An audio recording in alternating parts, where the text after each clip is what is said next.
Namaste and good morning, everyone. Thank you so much for joining to the second session of the ESM Webinar Series 2023 summer edition that we are doing. The resource person for today is T.H. Lawrence, sir. We will eventually get to know more about him. Thank you so much for participants for joining from all over India and from abroad also. May I now request Founder English Support Mission, Panchanan Duria, sir, to welcome the audience. Over to you, Panchanan, sir. Thank you, Subhranshu. Thank you so much. Good morning, everyone. First of all, I welcome all of you to the second webinar of English Support Mission Webinar Series 2023. Thank you so much for joining us today. And today we have got Mr. T.H. Lawrence as the speaker, as the resource person of today's webinar. We have also with us Professor V. Ganeshan, sir, as a special guest. And I want to tell you all that today's webinar is going to be very interactive, participatory, and democratic. And here the participants will be asking questions, queries to the research person, and you will collect their doubts and queries from the chat box and get it addressed by, clarified by T.H. Lawrence, sir. So, dear participants, I request all of you to post your doubts and ask your doubt queries without any hesitation, because this webinar series is dedicated to you people. So, it's up to you. So, enjoy the session to the extent possible. Thank you so much, Lawrence, sir, for accepting our invitation to conduct a session. And today's webinar topic is English for Indian students and job seeker. You know, most of the students, Indian students, are preparing for job, different kind of job, competitive examination, and the question pattern, English question pattern, is a little different from one another. And most of the students have some kind of difficulties, problems with this question pattern. Most of the students keep asking me their questions, queries, doubts, and I try to address them, clarify them. So in this session, we are going to get a lot more information about how to prepare for your competitive examination as far as the English question or paper is concerned. And our speaker T.S. Lawrence sir will be addressing the typical issues faced by the competitive aspirants. So that's all. Over to you, Subhranshu. Thank you so much, Panchanan sir, for letting us know about the webinar series today. May I request Deepak Verma sir to introduce the guest. Over to you, Deepak sir. Thank you. A very good morning to one and all present here. It's really wonderful having gathered here in this mission. We have started.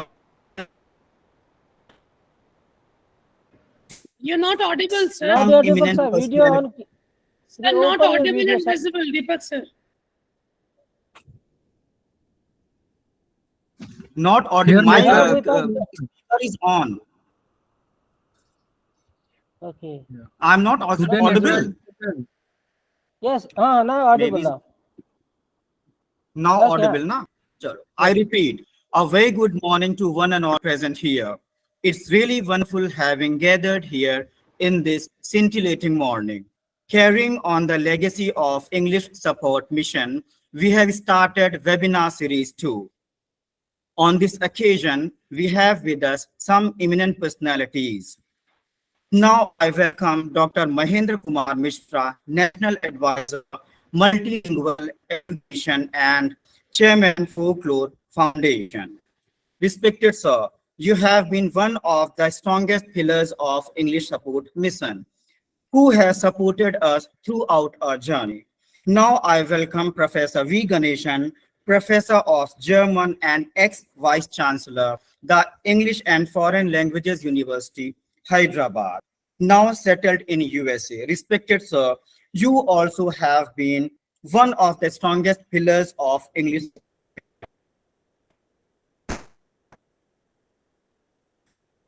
journey as well. Over to you.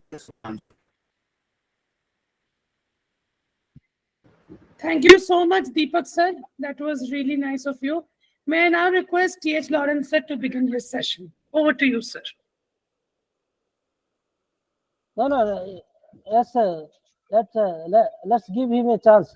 And introduction is not over. Deepak ji. Sir. Huh? Yes, sir. Please It's over. introduce, sir. Yes, Lawrence, sir. Yes, can I proceed now? Deepak ji. Yes, sir. You haven't introduced T.S. Lawrence, sir. That's okay. I'm really sorry. It was so sudden. It was sir. Good morning, sir. Welcome to ESM webinar series, sir. It's really an honor to have you with us right now with the topic English for Indian students and job seekers. So it would be really wonderful journey with you for this particular session, sir. Thank you, sir. Okay. Good morning to all, especially the person that is Mr. Iris Town, who has introduced me. And I'm also happy to see that Dr. Mahendra, I couldn't see his face. Then Dr. Ganeshan, with whom I'm already familiar, are also here. I have asked one of my friends to join here. That is one Professor Chandrasekharan. I do not know whether he has joined or not. He's a personal friend of mine and who is working as a moderator on my Facebook page. Anyway, thank you very much for having invited me to be a resource person for this webinar. And this is the second, say, in the webinar series that you have chalked out for the year. And I've always been happy to be associated with the English support mission of Orissa, because the main objective of this mission is to uplift the youth of a particular region in India. And I'm happy to be able to contribute to the extent possible. So the subject we have chosen today is, that is English for Indian students and job seekers.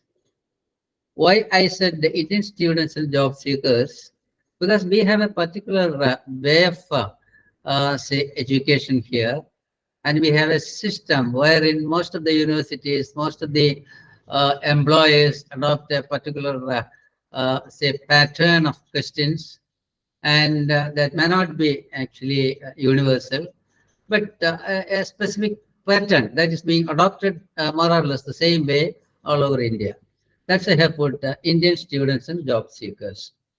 Of course, it can be attended by anyone, and I'm happy that even our veteran Dr. Ganeshan is listening to me from the US. And it is actually an odd time now in the US, but when Dr. Mahendra suggested that the time be fixed to suit his convenience, he politely declined it. So he's so interested that he did not mind, or he doesn't mind, getting up even at odd hours and be with us. Thank you, sir, in particular. Okay, now let me see what I can share with you today, and let our say webinar, this class or this session be as interactive as possible. Now, in order to be able to take an exam in the Indian scenario, we need to have a general idea of the English language. Now, see, the areas that I have listed here are verbs, because verb is the most important word class in the English language. So a person who is able to handle verbs will definitely be able to handle the English language as well. So verbs are the most important parts in any language, particularly in English. Now we have primary verbs, secondary verbs, then the functions of those verbs, that is auxiliary and the main function. Then, of course, we have models, a specific set of verbs. So if you are able to have a satisfactory idea about this, half the job or half the work is done. Then we have what is known as tenses. So how many tenses are there actually for English? Then what are the tense constructions that we can have for each verb? And what are the active voice constructions and what are the corresponding passive voice constructions? Can we use all the active voice constructions in the passive voice? So this is another area connected with the verb. Then you also have to know whether a verb is transitive or intransitive. Then what's the difference between a transitive verb and an intransitive verb? Okay. If you are able to grab some idea about these features of the verb, of course, you will be at an advantage to handle the language. Now, next is one of the areas most of us Indians or most of us say foreign learners or foreign users of English are confronted with is the subject-verb agreement. When we begin a sentence with a singular subject, and we keep connecting clauses, and at last we have to end it, and we sometimes may forget whether the subject with which we have begun the sentence was singular or plural. Accordingly, we may go wrong. That is, of course, acceptable, especially while speaking, but not in writing. As far as a student or a candidate taking the exam, he has to show there. It's not that he has to speak or he has to say. So it has to be very clear in your mind. Then redundancy, another area where we go wrong. Redundancy means there are words, which by themselves will suffice if you use them, but you don't have to use any preposition or any particle along with that. For example, you just say discuss. Do not say discuss about, because discuss itself means to talk about or to speak about. So about is already there. So if you say discuss about, then it becomes redundant. So redundancy is another area where we go wrong. Then comes articles. Articles, of course, just like pepper, because small in size, you have a and you have the or the. And actually, these articles play a very important role in the English language. And being foreign learners of English, we go wrong here as well. Then we have what is known as comparatives. We sometimes take it for granted that we can have all the say adjectives and verbs in the comparative and superlative degree by adding er and est sometimes, or adding more or most. Actually, the adverbs and adjectives have gradations or these degrees in a blended manner. You will have some of them allowing you to add er and est, some of them won't, some of them have their own, and so on. So you should be able to see the difference or see how it is to be say made comparative or superlative. Then we have another set known as Latin comparatives. Latin comparatives by themselves, are in comparative forms, but in fact they do not have either say a positive form or superlative form, and most of them will be followed by the preposition to, not the preposition that. So this is another aspect. Then again we are coming to inversion. Whether we can use all the sentences the way we use, that is in the subject verb order. It is not possible in the English language, because certain sentences, if you begin with certain words, then the subject and verb will be inverted, as if in a question or in an interrogative sentence. So that's called the inversion, especially when we begin with a negative or a semi-negative sentence.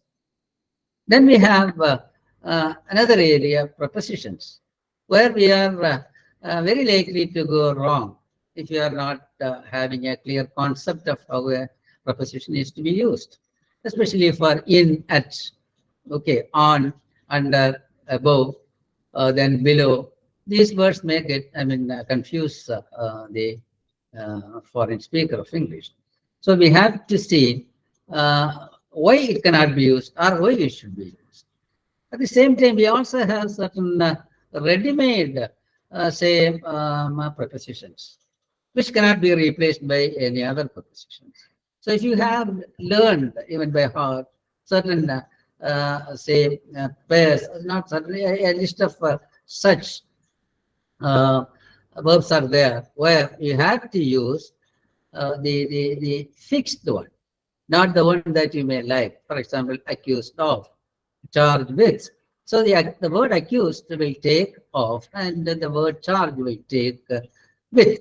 Again, tell from, the word tell or the verb tell will take from. Okay. Then we have one word substitutes. Instead of writing a sentence or a phrase, a lengthy phrase, you can put a word there in place of it. That's called the one word substitute. I've seen from one of the pattern, one of the question papers, previous question papers sent to me, that a person who fights for his country in return for some money. Actually, that's you don't have to say all these things, but you just a mercenary. Then it becomes the person or the soldier who works for money. Okay. Then a person who never makes any mistakes. See, a person who never makes any mistakes is called so and so.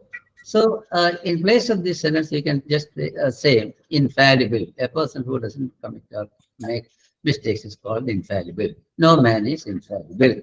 Okay. Then we have what is known as idioms. Idioms actually beautify your language. So when you say a stitch in time saves nine, it can also be called a proverb. At the same time, it is an idiomatic expression as well.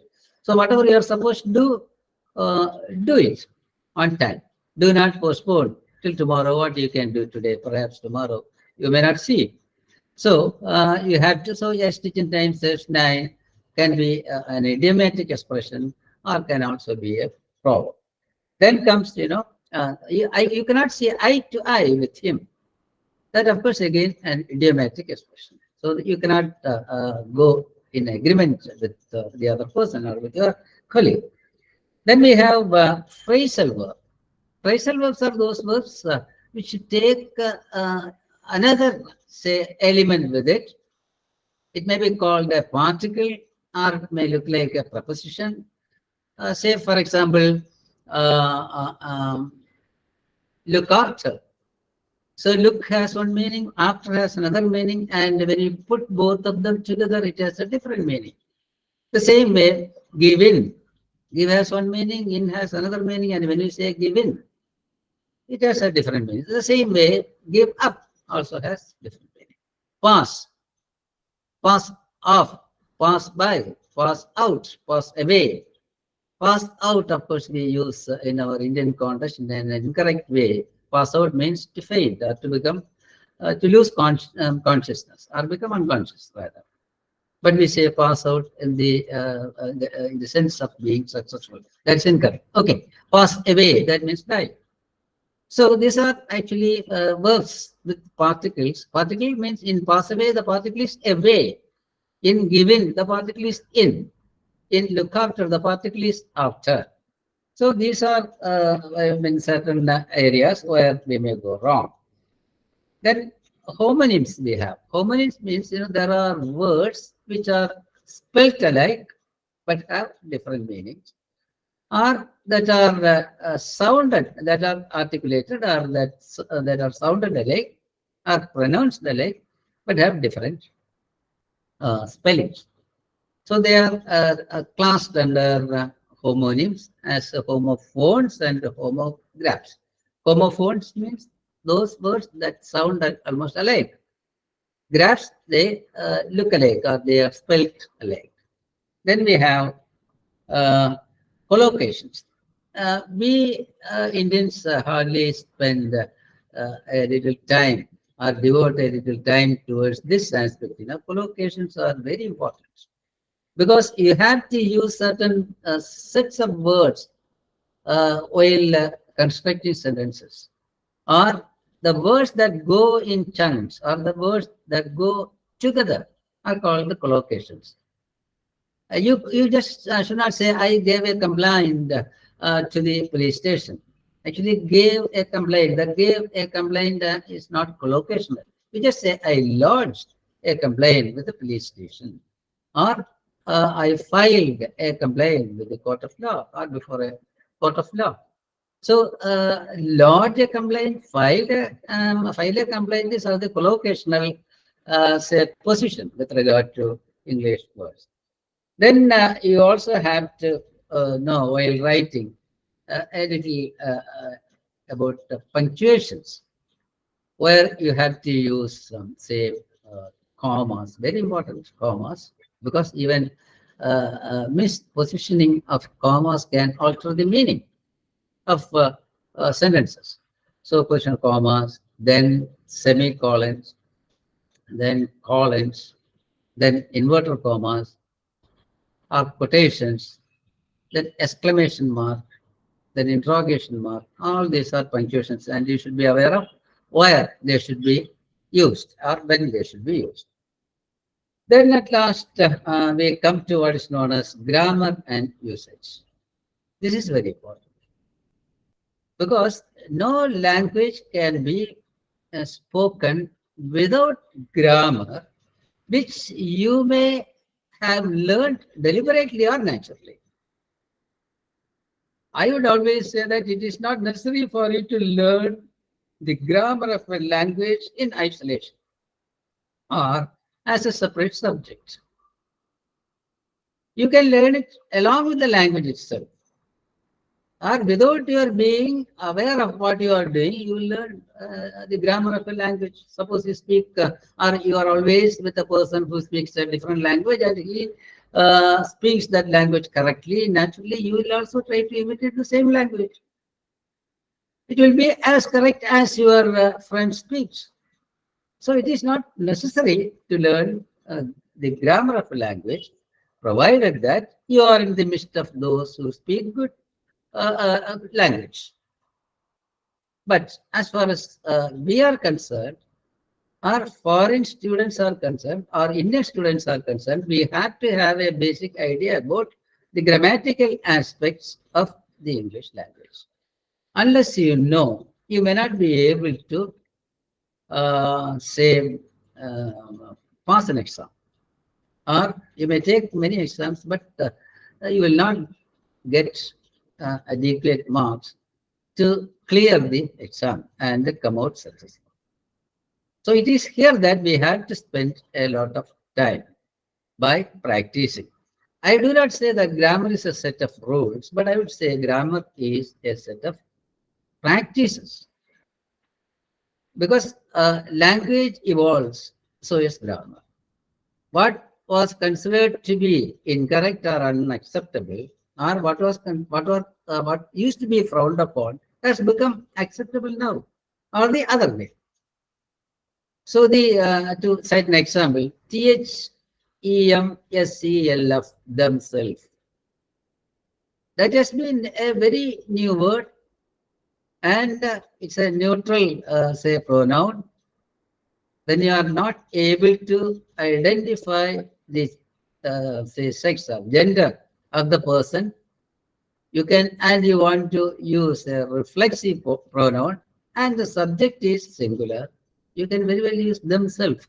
And I never thought, in spite of my having been in the field for more than 4 decades, I haven't heard, I did not hear it until I was exposed to it by one Professor Albert P. Rai of CFL product. Dr. Ganeshan would not like to hear that FLU, because he's particular about being a part of CFL.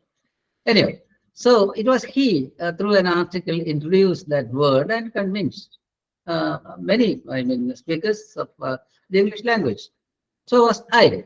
Ever since I have been trying to use it. I have been trying to pass it on to others. I've been trying to use it in my own articles even.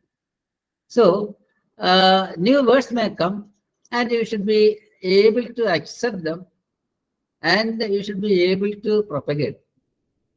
Then other things may undergo change. Other aspects of grammar may undergo change. But at the same time, basically, certain structural things are there that you cannot change. As we relate to our own constitution, Indian constitution, we say the basic structure of the constitution cannot be changed. The same way, the basic structure of grammar cannot be changed. Because it is based on this basic structure that other things have developed or come out. And if you just disturb the structure, the whole edifice of language is gone. It will collapse. So, standing on this structure, when I say basic structure, as we are reminded, run and marching for Indians especially is the basic structure. But we have come a long way from run and marching. We cannot just go by what run and marching used to say decades ago, years ago. So there have been changes, which we have to assimilate and we have to put it into practice. And the why and how, these are the two aspects. Suppose you find a sentence given to you at the exam for correction, you should know why it is incorrect. And another aspect is how it can be corrected. That's why I said, why and how. These two things are very important. And in order to correct a sentence, you should know why it is wrong. Then that is the reason. And in order to identify the reason, you have to have some basic grasp of the grammar of any language. So here, of course, we are talking about English. And the areas that have been listed out by me would definitely suffice as far as we are concerned. And we will see how far we can go one by one. And in this context, let me thank Mr. Panjanan Duria for sending me a couple of previous question papers asked in the civil service exam for you. And of course, I have just referred to those questions as well.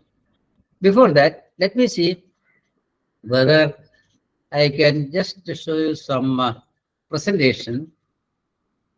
I'll just start it and tell me whether it is visible or not, because I'm not sure. Somebody has raised a hand. He wants to say something, sir. Let me see. Are you able to see the screen now? Yes. Are you able to see? Dear participants, say whether you are able to see the screen or not. Yes, sir. Yes, sir. It is visible. Yes, sir. We can see. Oh, very good, very good, very good. Okay. Now let's see one by one. Now I have already spoken about the areas. See here, verbs, tenses, and tense constructions, subject-verb agreement, redundancy, use of articles, comparatives, inversion, prepositions, phrasal verbs, one-word substitutes. Then, of course, blank filling is there for the exam, idioms, synonyms, antonyms, then nouns. Then comes pronunciation that is connected with your interview. I have touched upon that as well. Then punctuation, how many I have already said, collocations, grammar, and usage. Then comes, comprehension in order to test whether you are able to comprehend or understand a passage and answer the questions given to you based on the passage. That's comprehension. Then expansion will be given a proverb or something like that to expand the idea contained in it. Then translation also is there. Of course, it is not there in all the cases, but in some places it is there. Even in your state, I think it is there. You have to translate it into your own language. Then essay writing, that's one of the important topics of all the exams. Then précis writing, again an important topic. Then letter writing, it may sometimes come. Then notice draft. So these are the areas. In fact, most of the employers adopt in India, whether it is the government or any other agency. Now let's see, one by one we'll go. Why are these sentences incorrect? This is my question. Just please go through each one. We will discuss this. And as we discuss, we will understand the nuances or the grammatical say reason that are say embedded in these sentences. Now see the first one. My son is studying English since 2020. Why are these sentences incorrect? From the very question itself, you can rest assured that the questions that follow are incorrect. You don't have to see whether it is incorrect or not. It is already incorrect because the question suggests that. So why is it incorrect? My son is studying English since 2020. This is a statement. I can bet more than 50% of the English users in India or in a foreign, a foreign user anywhere is there, are very likely to use it. But remember, the idea intended by the speaker or the writer is more or less conveyed. That settles the purpose of the language. See, whatever we want to communicate is to be communicated without any ambiguity. And here, ambiguity is not there. And the person who reads it is able to understand what the speaker or the writer means. But grammatically, this sentence is not correct. Why? It is from now that we will be interactive. I would like the participants to look at the sentence and suggest the modification, the ways of modification. Come on. Come on, everyone, one after another, raise hand and say why are the sentences correct? Yes. I may not be able to see the message there now because I have just in the slide mode. So please just speak out. My son is studying English since 2020. In the absence of your response, of course, I will be constrained to give you the answer. Sir, first answer will be, my son has been studying English since 2020. That's very good. That's the correct version. But can you say why? Sir, because we can't mention time in any continuous tense. Only time is mentioned in perfect continuous tense only. No. Suppose I say my son is studying in grade 10. Isn't it correct? It is correct. Could you please? My son is studying in grade 10 or in class 10. That sentence is correct. Sir. Yes, sir. So you have, of course, whether you know the why and how of the question, don't worry. But you have answered it correctly. The reason is this. Please, listen to me now. The reason is this. You cannot refer to an activity which commenced in the past and connect to the present with the present continuous tense construction, for which you have to use present perfect or present perfect continuous tense. This is the answer. Because my son started studying English in 2020, right? And he's still studying. That is what is meant by he is studying. So a thing or an activity which began in 2020, 3 years ago, is continuing even now. In order to connect these two things, that is a past activity to be connected to the present, it may go on, or it may even it may come to a stop even at the moment of your speaking about it. But in either case, you have to use the present perfect. If it continues, it will be the present perfect continuous. If it doesn't, then you can say the present perfect.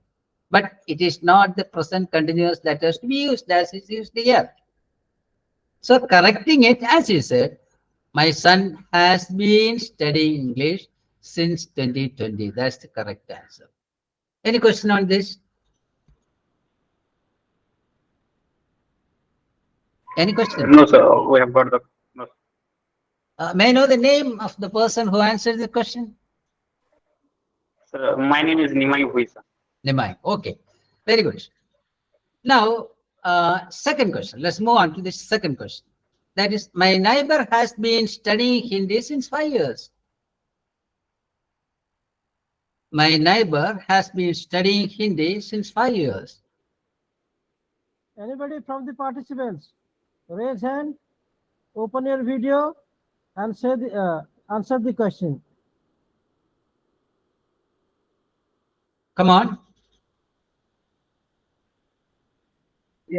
So the answer would be my neighbor has been studying Hindi from 5 years. From 5 years. Any other No, any four. other modification? Please, Sir, it would dear be 4. participant, 5 years. I request all of you to open your video. Yes. So it will be more interesting. Actually, 4. My neighbor has been studying Hindi for 5 years because the duration of time.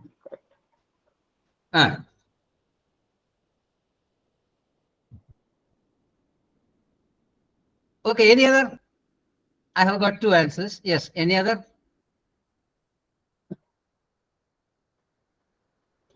Hello? Any other participant, please don't hesitate. Sanjay Sir, Durga. since it shows a particular time point, but for shows duration of time, 5 years shows duration time. That's why we will use for. Yes, you are almost correct. Yes. So, okay, I'll explain now. My neighbor has been studying Hindi since 5 years. There are 2 words that you can, or 2 prepositions that you can use in conjunction with the time. One is since and the other is for.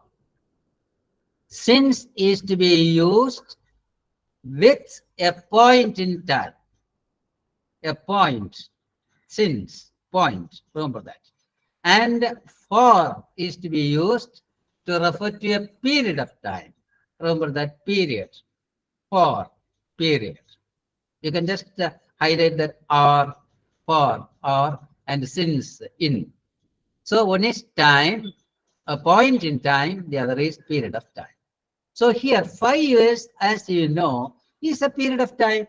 So naturally, the answer will be, my neighbor has been studying Hindi for 5 years. That's correct. And the first question you saw, my son is studying English since 2020. Since is correct there, because 2020 is the point in time. Whereas when you come here, since 5 years, that means he started studying 5 years ago. That is, you can say now 2018 perhaps. So there is a gap of 5 years. That actually is referred to as a period of time. So we say Hindi for 5 years, not since 5 years. That's correct. Very good. Anyhow, you are going me some, good answer. Now let's move on to the third one. They missed the train because when they reached the railway station, the train left.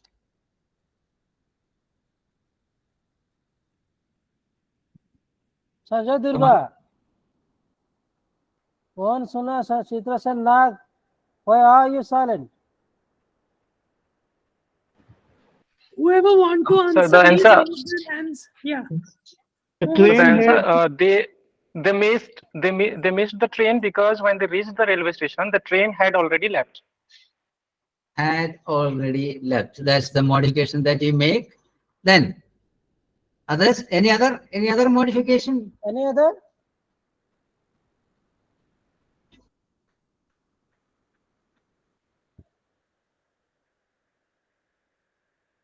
Come on.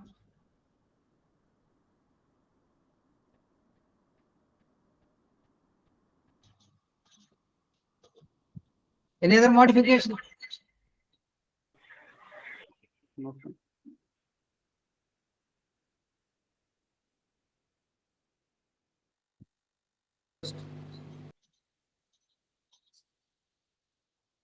Okay, I accept that.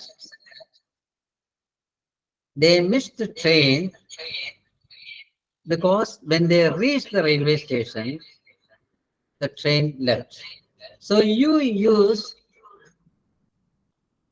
two past simple forms or forms of the verb in a situation where two activities took place, of which one took place earlier than the other. This is a situation. Are you able to follow me?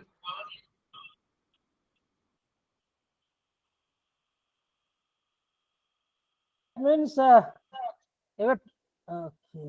Okay. Now, when you have two activities having occurred or taken place in the past, and you know that one is earlier than the other, not simultaneous, earlier than the other, then the practice is to put the earlier activity or the past in the past perfect tense construction. So the past perfect tense construction will imply that the activity shown by that tense construction has taken place first. It goes without saying. So here, the reader is not clear as to whether the reaching at the railway station and the leaving of the train took place simultaneously or one before the other or one after the other. In order to make it clear, so slight ambiguity prevails with this sentence. In order to clarify the situation, we put the first activity in the past perfect tense construction.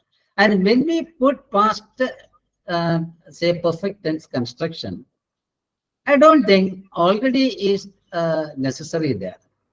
Because had left, yes, had left itself will mean that it left earlier than the other, or it left first. But even if you put slightly, it becomes redundant, but even then it is acceptable, but it is not ungrammatical. It is emphatic. All right. They missed the train because when they reached the railway station, the train had left. That's the correct one. But even then, the train had already left is also acceptable. Right? Any question on this? So please remember the aspect that we are discussing here, or I am explaining here, because that is how you have to look at the sentence and identify the error. You will not be able to rectify the error unless you identify it. So identification of the error is important. You will be able to identify the error only if you know the correct grammatical position. Any question?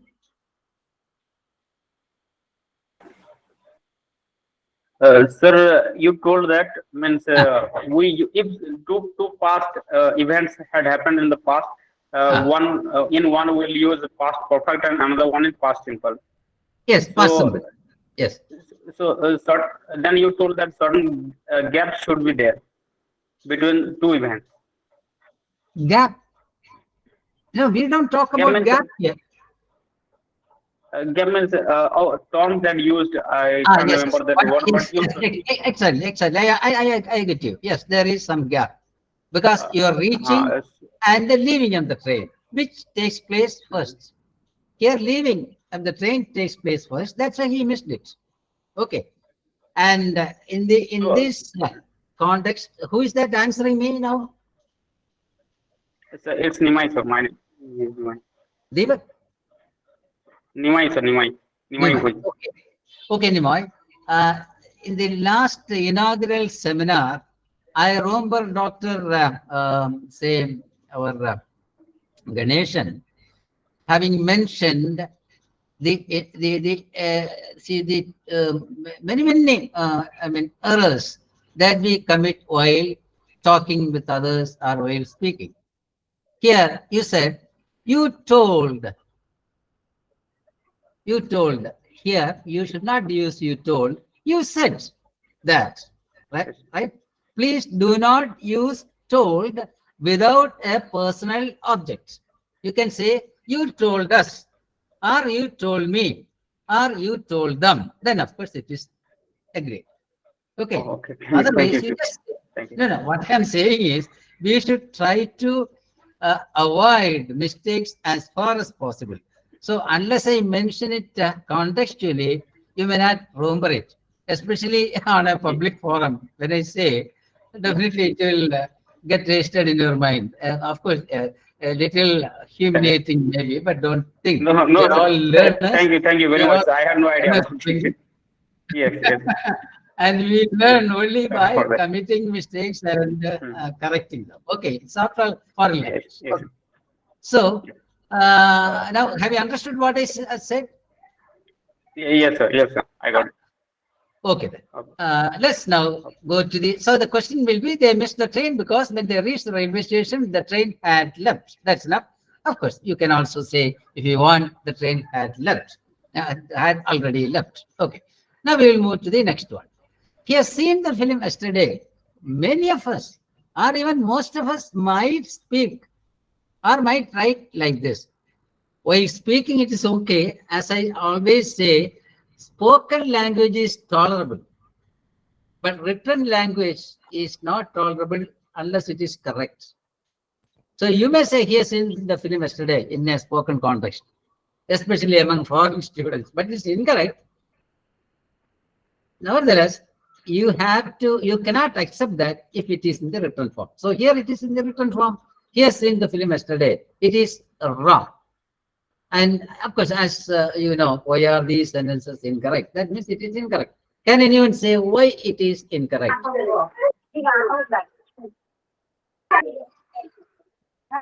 Come on. Yeah, can I say please?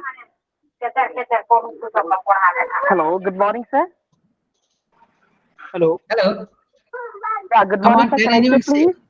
Yeah, actually, the correct answer is he saw the film yesterday because it's past audio. So that the correct answer is he saw the film yesterday. Yes, I do agree with you and I accept your answer. That's correct. He saw the The film word yesterday. yesterday referred to specific movement, sir, in the past. It does not connect the past to the present, sir. The verb form is being used incorrect. Has seen. Yes, because I'll now explain. Your answer is correct. Acceptable. He saw the film yesterday should be the answer. And if you are allowed to modify it, you can say he has seen the film. That also is correct. When you say he has seen the film, that also is correct. But here you are not supposed to drop or add any words. So naturally you have to say, you have to correct it within what is available. So he has seen the film yesterday should be changed into he saw the film yesterday. That's the correct answer. Why is it so? There must be a why in all the cases behind each sentence. Because you are referring to an activity that took place yesterday. That is in the past. But you are using the present perfect tense construction. That is present tense construction, whether it is perfect or say continuous, or whatever it be, or even present simple, but you are not supposed to use it because you have to use the past simple, not even past perfect. Please mind you, not even past perfect. So here, as you rightly answered, he saw the film yesterday is correct. Otherwise, you remove yesterday and you can simply say that as he has seen the film. Okay, that also is acceptable. But here you are supposed to retain all the words to the extent possible and then correct it If so, you have to say he saw the film yesterday. Right. So your question, your answer is acceptable. Now let's go to the next one. So the point that you have to remember in the case of now question number 4 is when you refer to a past activity, then you use past simple. And from what we have already discussed, we also know that when there are two activities taking place in the past, the first activity is to be put in the past perfect. So see, understand like this and proceed. Now we are going to the fifth one. If he studied well, he would have passed the examination.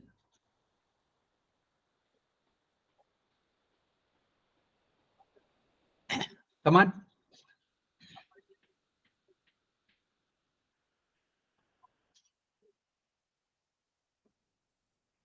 This is this type of mistake. This type of mistakes is being committed by even educated speakers, even native speakers. You believe me, native speakers. But strictly speaking, the practice to be followed is not this, as is said in the sentence.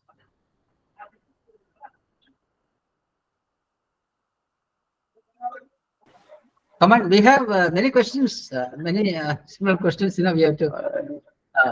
Sir, first sentence should be in past perfect. If he has Which one? studied well, he would have, Ah. yes, he would have passed the examination. Yes, yes, yes, yes. I agree. Now, would you be able to explain it or explain why it is so? Sir, means if clause, a rule of conditional says if clause past perfect, then comma, then we use would have plus V3. Anyway, please This now is the reason. listen. This falls under the category of conditional sentences. We have 4 types, mainly 3 types of conditional sentences. One is 0, where it does not matter at all. If you say boil water, as you boil water, it becomes say ice. Steam or vapor, it becomes vapor, and so on. Leave it. But there are mainly 3 types of conditional sentences that a candidate who is going to take the exam will be required to remember. That is type 1, type 2, and type 3. Type 1 is you conceive of any say idea and try to put it in the type 1, type 2, and type 3. Let's see. Let's take this. Suppose somebody is likely to win a lottery. So you can ask a question. Ask him a question.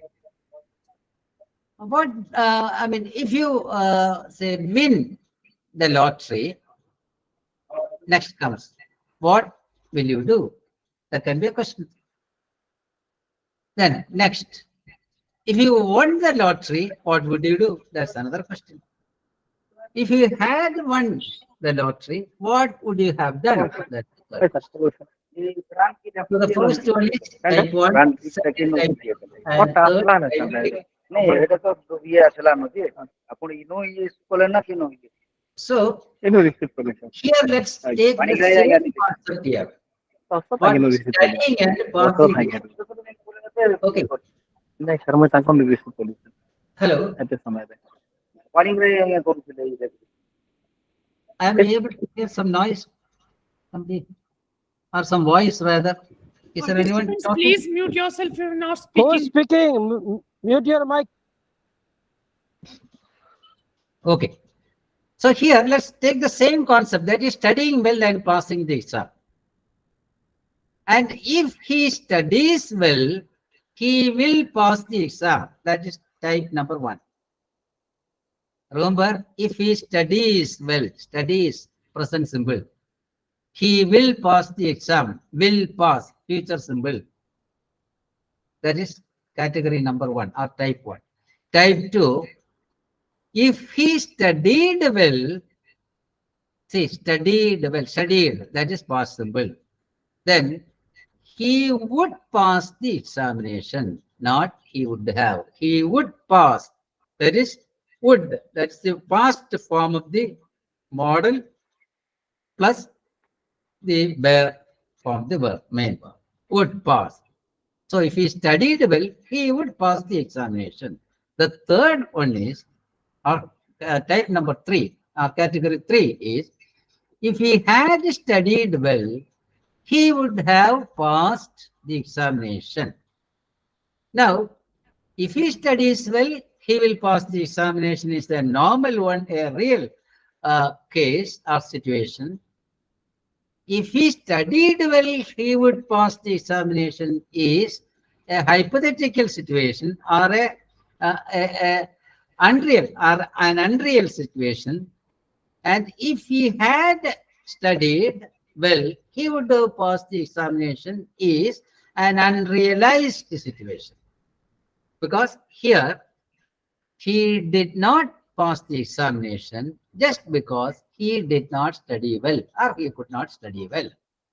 So he did not pass. So the result was not achieved. That's why we say unrealized situation. If he studied well, he would pass the examination is unreal. And if he studies, he will pass the examination is real. This is how we explain the 3 types. And you are not supposed to cross mix the tense construction. Here, there's a cross mix. What is that? If he studied well, past simply is used. That is, it actually is related to category number 2 or type 2. But in the main class you have taken, he would have passed the examination. That is related to type number 3. So 2 and 3, there's a mix or there's a blend of 2 and 3. This is not admissible.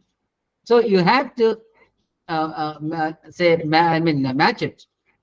So always the unwritten presumption is to go with the sentence as far as you can and then correct. Okay, go with the sentence as far as you can. So can't you go with the sentence, if he studied well, you can. Then definitely you can. You have to see it is not would have passed, but it is would pass. So you can correct as if he studied well, he would pass the examination. There. Now there is also another way of correcting it, which is not desirable. What's that? If he had studied well, he would have passed the examination. Of course, there is no problem. The sentence becomes correct. But this is not what is presumed to be, done by the candidate. So try to go with the sentence as far as possible. If he studied well, then he would pass the examination. If you do not get that chance, you write, okay, if he had studied well, he would have passed the examination, for which, of course, you will get the score. If I happen to be the, evaluator. Okay. Let's, move to the next. She said that she will not marry him.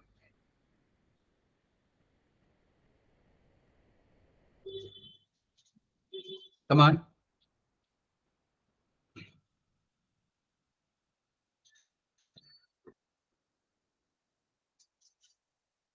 Come on. The sentence may give you apparently the apparent meaning, all right. It may have even served the intended purpose. But grammatically, you have to look at it grammatically and see whether the sentence is correct or not. I can give you a clue as to which aspect is to be looked at. So may now, see, it is related to, you can say, the reporter speech. So may yes. The answer would be, she said that she would not marry him. She said that? She would not marry him. Yes, that's right. That's right. Thank you. So she said that she would not marry him. This actually is a practice followed in while reporting speeches. So what would she have said? She said, comma, then comes within inverted commas, I shall not marry him. This is what she was likely to have said. She said, I shall not marry him. So you have to report it. She said that because the conjunction in order to connect both the reporting verb and the rest of the speech. So she said that she, because I, the original reporter speech will change into the third person, that is she, shall will change into will, and shall will not change into should, but it will change into would, because should has a different connotation in models. So here she said that she would not marry him, not she will not marry him. She would not, because in the reporter speech, if there is a model in the present form, change it into past form. That's the rule. So she said that she would not marry him. That's and in the direct speech, I shall not marry you. That you also will, that is second person. That also will change into third person. So this is the actually taken from the reporter speech. That's one of the areas. She said that she would not marry him is the correct answer. Okay, let's go to the next. Again, why are these sentences incorrect? Why he is always late to the office?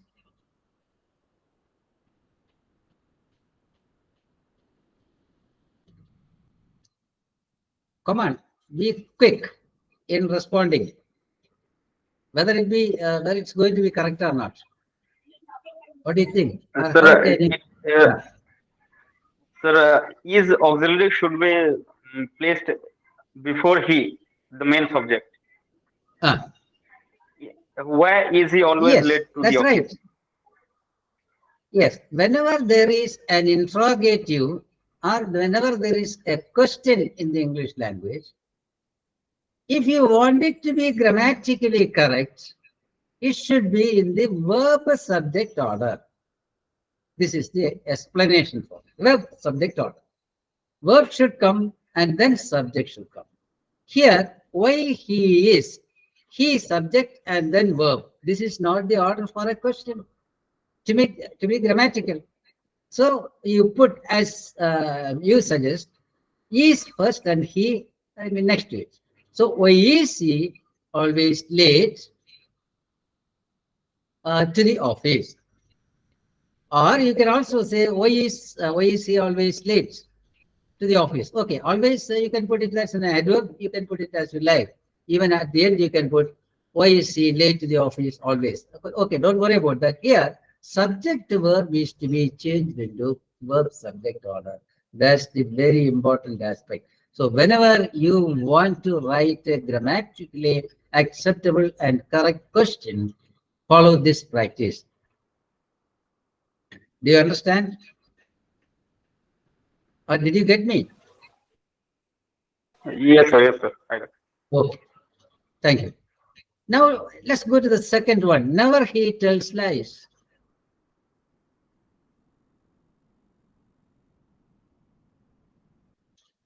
The sentence says prima facie it's okay. Never he tells lies. Sir, it would be never does he tell lies. Okay. Any other way? There are clever people, you know, clever candidates. Yes, he never tells lie. Yes. Never should You be can placed correct, after. what you are expected to correct is the other way. What you answer first, you know, that's correct. So never is a say a negative word. In such structures, when you begin a sentence with a negative word, here what happens? Then what you found in the question, you know, verb subject order, not subject verb order, verb subject order, as in the case of interrogative sentences, will apply to this as well. So never he tells, no, never tells he will come. But even then, you cannot say never tells he because it is a do verb, which when split will become does tell, Between these two components, you have to put he.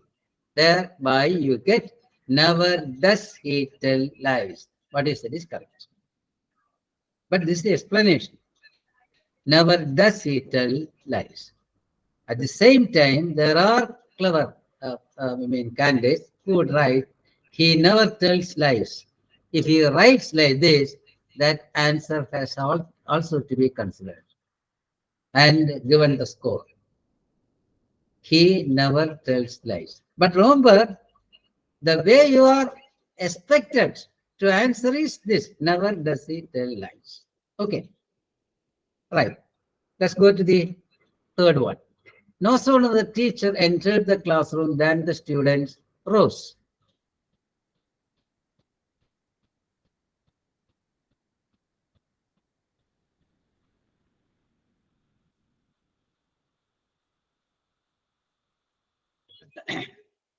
Come on.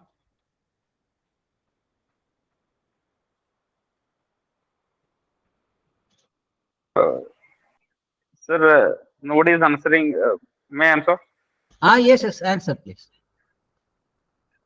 No sooner did the teacher enter the classroom than the student rose. Okay, that's acceptable. And I am able to hear answers from a particular person. Always. What Yes. about the others? Are they not going to take the exam? Please let me. That's why I'm avoiding to answer, sir. Yes. Anyway, I mean, others may also answer. It's Yes. not that he alone should answer. He can answer. At the same time, others can also answer. At least say, yes, I too think so. You can say. Or I support the answer. Okay, here, as in the case of never does he tell lies, here also no. We start the sentence with no. And this is a peculiar structure. No sooner, hardly, scarcely, seldom, etc.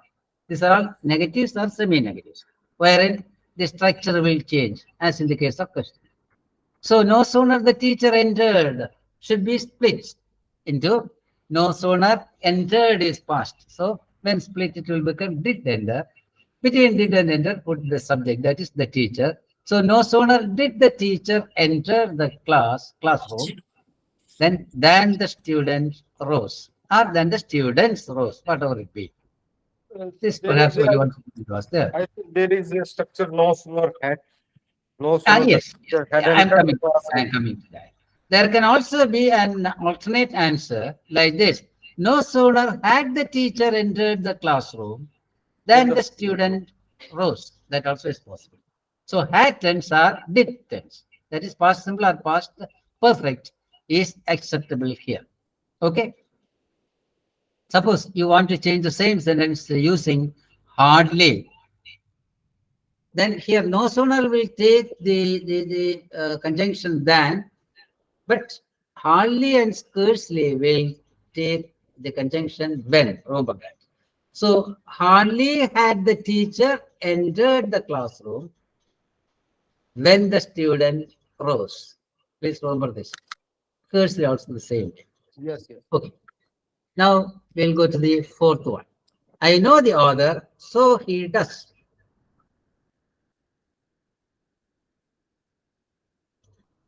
I'm actually dealing with the inversion. I know the author, so he does. That means I know the author, he also knows the author. That's the meaning conveyed. But So it would be, I know the author, so does he. So does he. Yes, that's the correct one. Because so is actually restrictive. Sometimes, like only. In which case, you have to invert. So does he. So do I, and so on. He knows the other, so do I. That means I also know the other. Here, so does he should come. Does will come first, and then he. Okay, very good. And we'll move to the fifth. He's a brilliant boy, isn't it? This is a very common error by most of the foreign learners of English, especially in Asia, particularly in India, because we have a ready-made tag for a statement. That is, isn't it, isn't it, isn't it? When there are as many as dash tags in the English language. Can anyone fill in the blank here? As many as dash tags in the English language. That dash should contain should be replaced by a number. Can anyone say? How many tags are there in English? So when there are as many as 23 tags in English, remember this. There are 23. When there are 23 tags in English, we manage with only one. That is, isn't it? For anything we say, isn't it?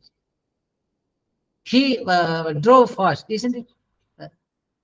And he is a handsome boy, isn't it? Or he's a brilliant boy, isn't it? He has gone home, isn't it? He's coming tomorrow, isn't it? And like that it goes on, you know.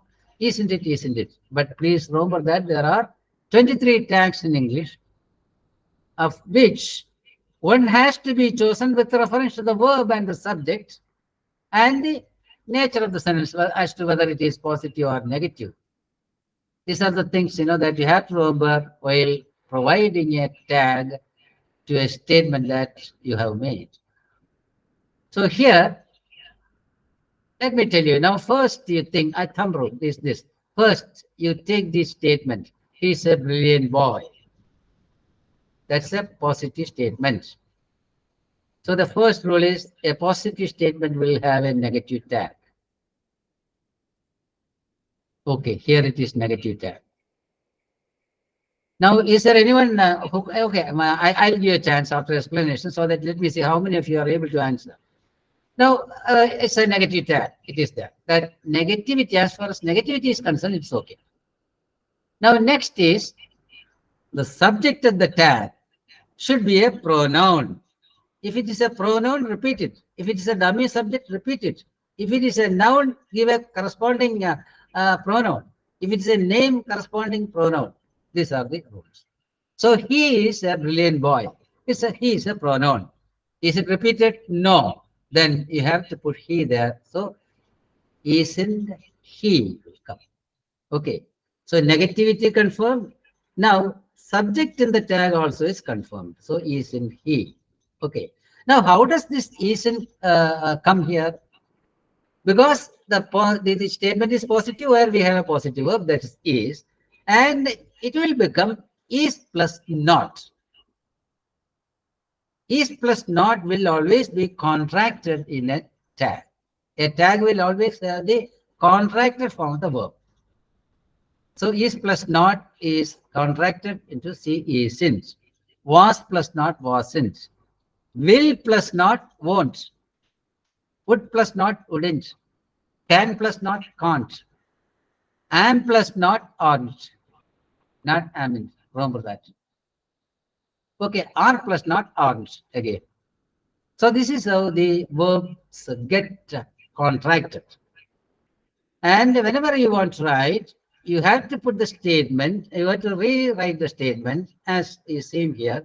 Put a comma, it is there. Then begin the tag with a small letter. Do not write here the capital I. No, because it is part of the sentence. You are giving an additional confirmatory tag, question there, a small question, short question for confirmation, to which you will get no answer, but it is confirmatory. He is a brilliant boy, isn't he? That's the answer. So, did you understand this? He is a brilliant boy, isn't he? Is the correct answer. How he comes there? Because the subject in the tag should always be a pronoun.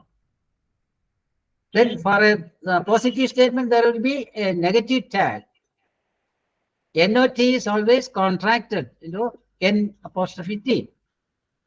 Then you close the sentence with a question mark after the tag. Begin the tag with a small letter. These are the aspects that you have to remember.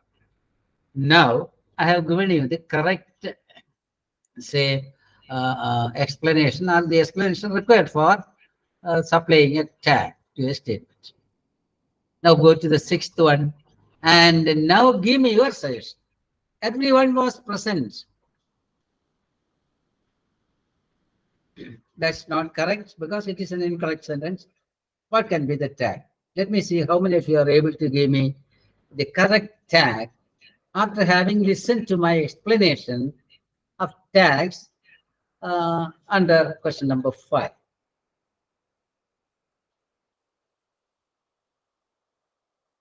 Anyone? Everyone was present there, weren't they? Huh? Everyone was present there, weren't they? Everyone was present there. No, anyway, there is not there. Okay, everyone was present. Wherein? Weren't they, sir? Weren't they? They. Okay, I agree with that and with you, and that is the correct answer. Now, let's come back to 5, where I said the subject in the tag will be the pronoun used in the statement. If it is not a pronoun, what you have to do? You give a suitable one or corresponding one. Okay, everyone is the subject here. Here it is given as he. It is not correct. You said they. Why did you say they? Because everyone will have that plural effect. Okay, we say everyone brought their pens or everyone brought their books. We say there. So everyone is actually replaced by a pronoun there. It is treated as plural in most of the cases. But everyone was present when we say it is singular. Remember this. Everyone was present. It is singular. But when you go there, it becomes plural. This is a kind of exception that we find in English. English is full of exceptions, as you may have heard. Okay. Now, everyone cannot be replaced by he. It should be replaced by they here. So, was in they. Was is the verb. The statement is positive. So, wasn't. That's right. And everyone actually should be replaced by they. That's okay. So, wasn't they. Even now, there lies a problem. Subject verb agreement has to be there even in respect of this tab. They, when you write, wasn't will not be correct. You have to put weren't. And this is how the gentleman answered. Everyone was present, weren't they? Got it? Did you get my point? Yes, sir, Hello? we got. Okay. Now let's go to the next one. Again, neither of the brothers are good. These are actually chosen for exercise based on the pattern I have just seen in your state, going on in your state, and not only in your state, in our country. Okay. Now, neither of the brothers are good. Come on. Neither of the brothers is good. Subject verb agreement. Okay, you always say neither of the brothers is good. First aspect that you have to bear in mind is neither can be used in such situations only to refer to two units. Two things are two persons. Okay. So when you say brothers, you can take it for granted. That there are only two brothers. Only then can you use neither. Suppose there are more than two, then what will you use there? Anyone? None of the brothers. None. Yes, exactly. None. None of the brothers. You are right. So neither implies that the units that you are going to mention next will only be two. And you are taking, what is neither? Not this, not that. So at a time you are taking only one in hand, not this. If not that. So as you have one at a time in mind, you have to treat it as singular, and you have to say neither of the brothers is good. Incidentally, let me say I actually am on two international channels or forums. One is English.best, where I have been given the status of English language coach by Britishers. And on the other is Quora, where I have been one of the empaneled, say, grammarians. So I answer questions on both these forums, right? And when this came for discussion, that is, neither of the brothers came. A question like this came for discussion. I was arguing that it should be similar. But some national, I think some Australian or Austrian, some national objected to it and said neither of the brothers are good, or the plural verb is good. Then I had to explain to them the way I explain now. Neither indicates one or the other at a time, not both. As long as neither does not indicate both, you cannot use a plural verb. But still they said, no, we have been using it and we are native speakers. I think Australia, we are native speakers and we are using it. But at the same time, British English, they say it is are. I had to tell them that British English happens to be the original English, of course, to which they would take an exception again. Anyway, at last I was able to convince them, and that discussion ended there. So here you can take it for granted that neither of the brothers is good is acceptable English. Okay. Now next, these are all, as I said, from subject verb agreement. The minister as well as his secretaries have arrived today. Come on, correct it. We have to be faster, otherwise, Instead of have, we have to use has. Has, yes. I agree with that. Now, the question is, which is the actual subject here? The minister as well as his secretaries. And you will see a plural subject coming just before the verb. So the proximity of plural subjects will lead you to a wrong conclusion. Accordingly, you may say, have arrived today. Actually, you have to take the first subject and see how it is connected.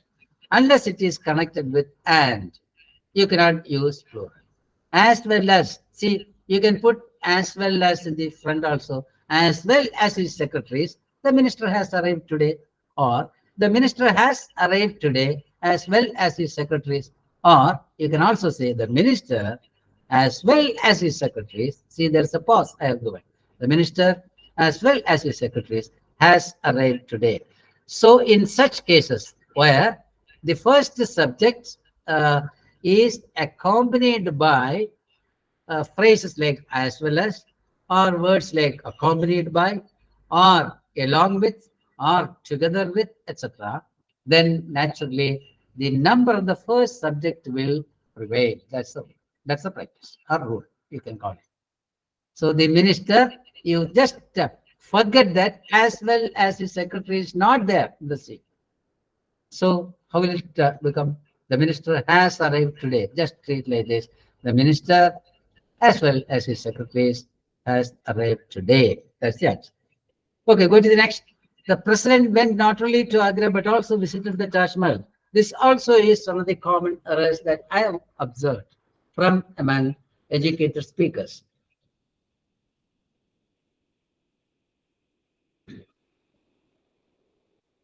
Come on.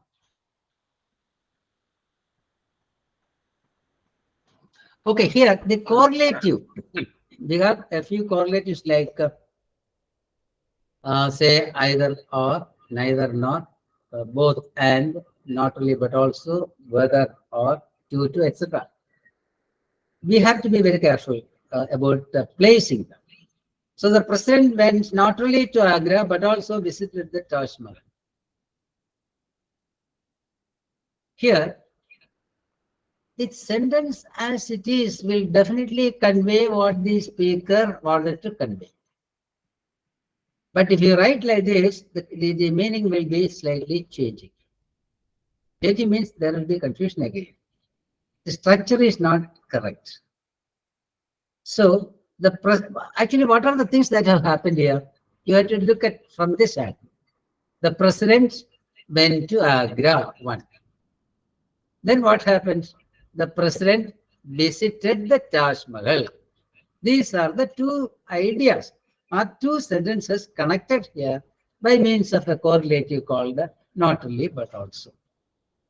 Now, what's the way to connect such sentences with a correlative? Please remember this. Look at both the sentences. What are the sentences? The president went to Agra. The president visited the Taj Mahal. What are the common words here? The president alone is common. You start the sentence with the president. Then what actually will remain now? Went to Agra, then visited the Taj Mahal. So what's the correlative here? Not only but also. Take the first component of the correlative and put before the first of what remains. Went to Agra. Before that you put not only. And visited the Taj Mahal, before which you put the other component which is already there.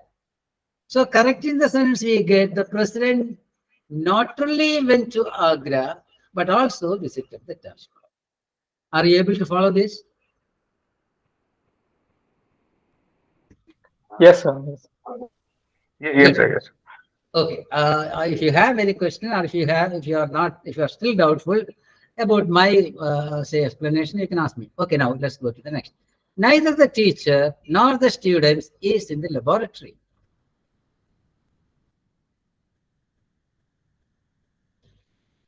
In the case of the minister as well as the secretaries have arrived today, the one practice that we followed. The sentence, the number of the subject with which the sentence begin will decide what kind of verb should be given. Here it is almost the other way around, or the opposite.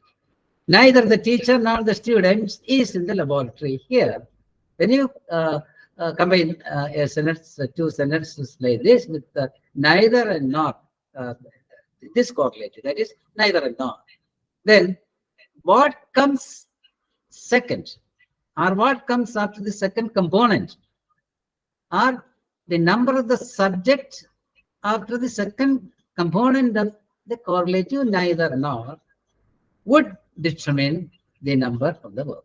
So here, neither the teacher nor the students are in the laboratory. What's the situation?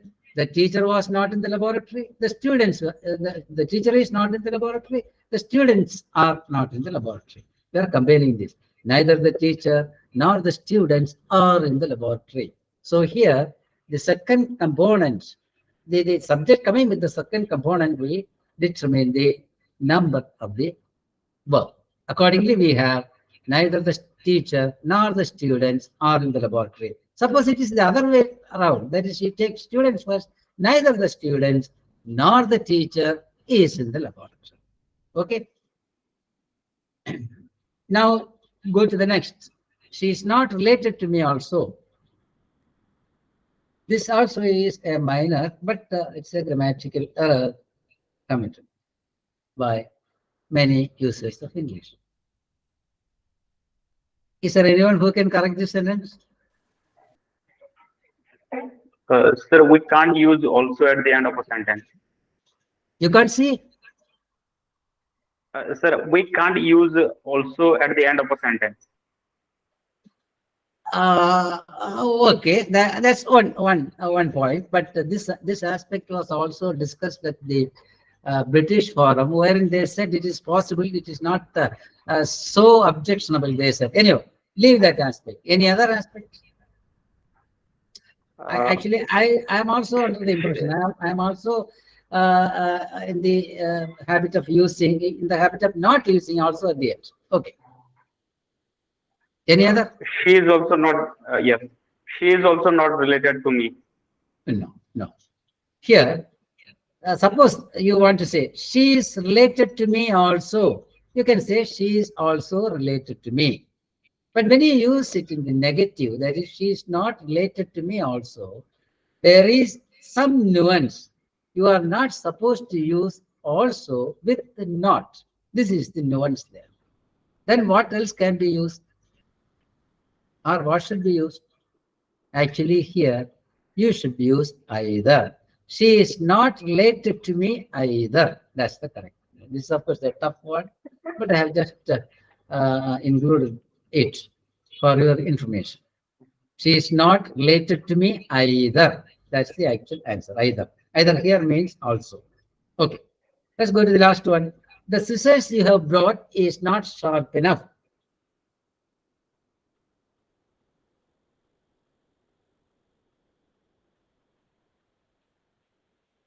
So this is from the area of nouns. We have a lot of nouns, many of which are confusing. One of them is this. It is, yeah. It will be are not sharp enough. Yes. Yes. Scissors, Yes. trousers, this kind of words are. Yes. Because we have certain names of things, which actually come in pairs. What is this? Scissors, we say. We don't say scissor. Another is spectacles. See, I'm wearing spectacles. Then you have pantaloons, or for short pants you have. Then we have, say, dividers, that mathematical instruments. So there are many words like this, which apparently are in plural, but actually serving a single purpose. Then the question arises as to whether it should be treated as singular or plural. So rest assured that such words should be treated as plural. As plural. Accordingly, the same sentence will stand corrected as the scissors you have brought are not sharp enough. Agreed. But at the same time, if you say the pair of scissors you have brought, then is not sharp enough is correct. Okay. Here, the grammatical subject becomes the pair. But the actual subject remains the same, it is scissors. So it is grammatically acceptable. But here you have to write are not sharp enough. So the scissors are not sharp enough. The spectacles are not new. Okay. The pants have been torn. And so on. Now let's see next. This also is again another set of sentences. I have given 6 sentences on each slide. Suppose if you win a lottery, what will you do with the money? Yes, a similar idea was referred to somewhere else under conditional sentences. Yes. What's the error here?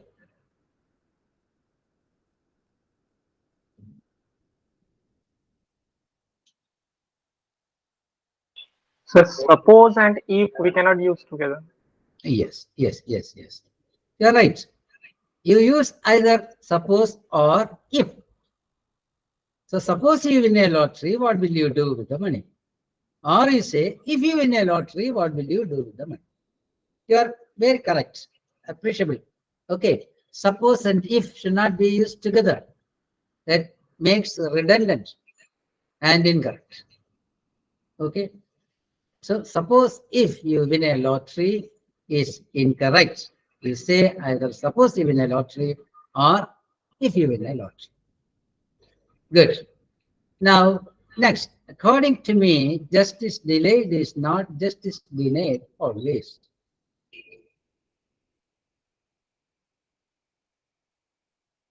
And now, my dear friends, please understand this aspect.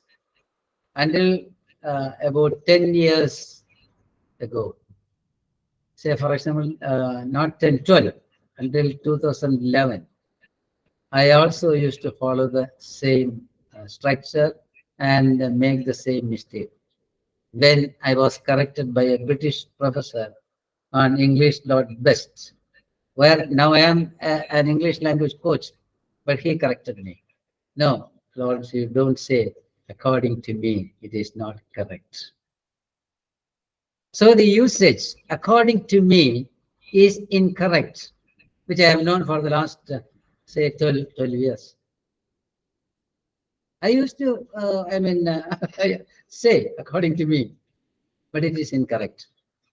So what is the way out? You say, in my opinion, or simply say to me, or say as far as I understand, etc. These are the things to be used when you want to use according to me or yourself. No, you should not use it for anything concerning yourself. That's the error. You can say according to you, according to him, according to them, according to a report, according to the police, according to the president, according to anyone, or anything, no problem.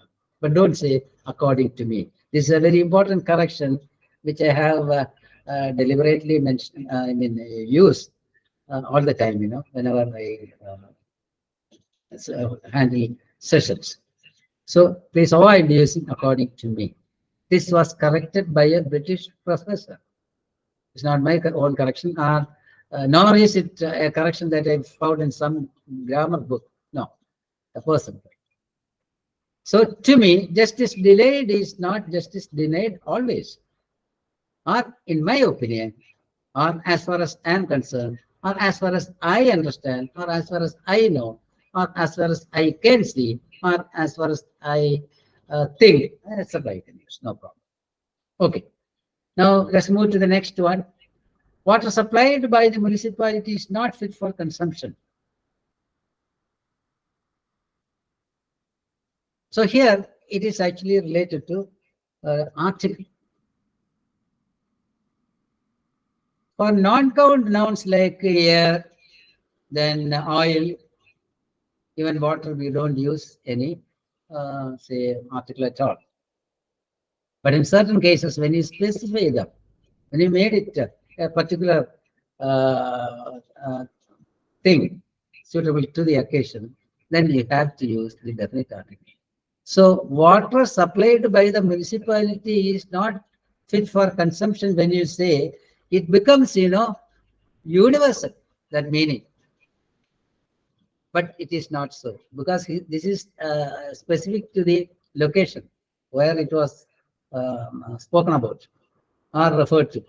The particular municipality actually is supplying water, and it is not fit for consumption. So you have to say the water supplied by the municipality is not fit for consumption.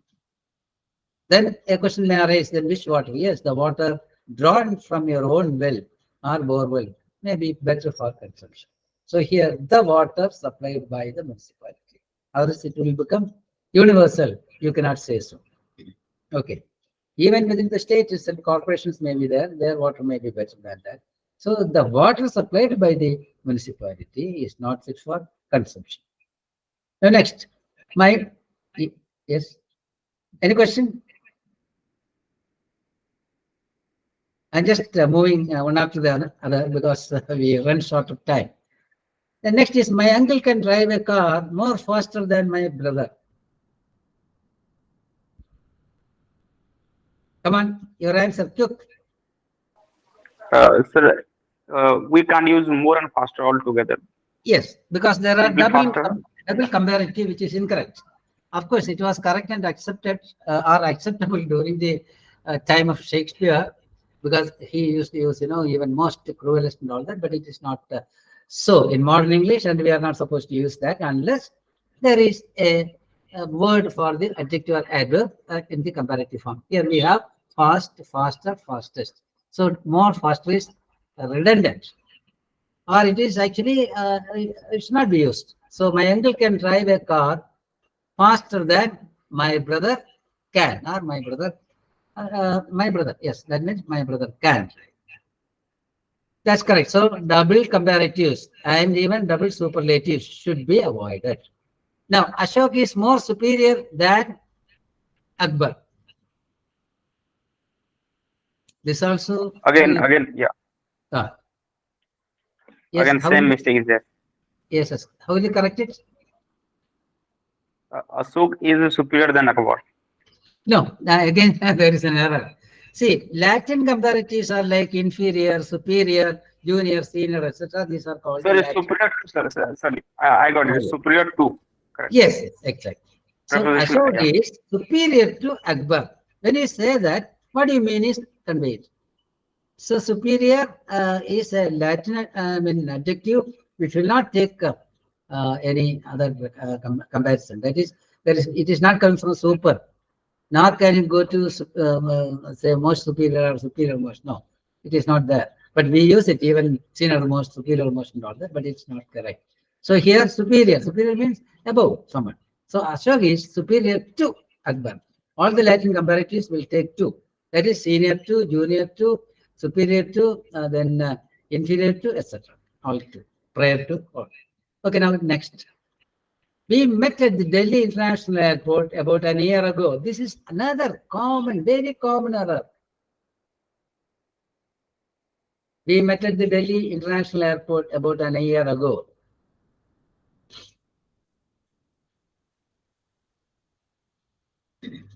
Because we are deceived by the sound.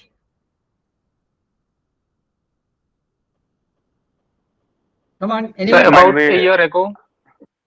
Yes. Sorry. I couldn't hear you. Actually, about a year ago. Yes. There you are.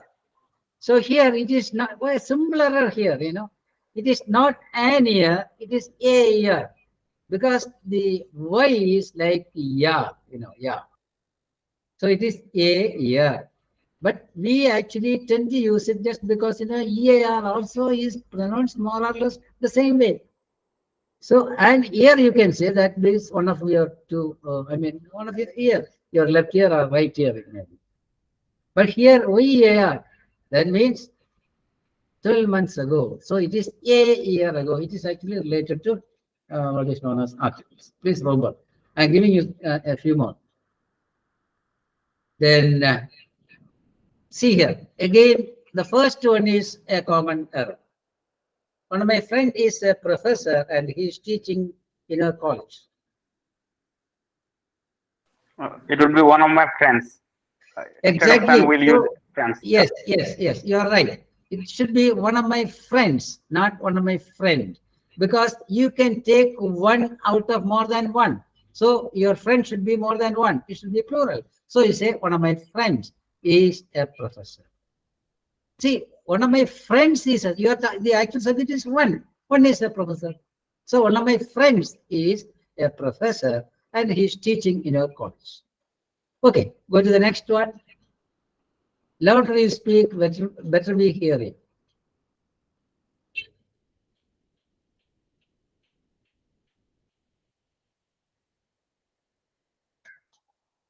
The louder you speak means we'll use the louder. Yes, that's true. Because this is based on a structure or expression. The more, the more. It is always the more, the more. So the definite article is a must before both the comparatives. So you have to say, the louder you speak, the better we hear. Hear it. That means if you speak louder, we will hear you better. That's the meaning. The louder you speak, the better we hear or we hear you. Okay. The less luggage you carry, the more comfort you enjoy, and so on. Okay, so the should be there. Remember this, the more, the more. That's the structure. Now, you had better given him a job in your factory.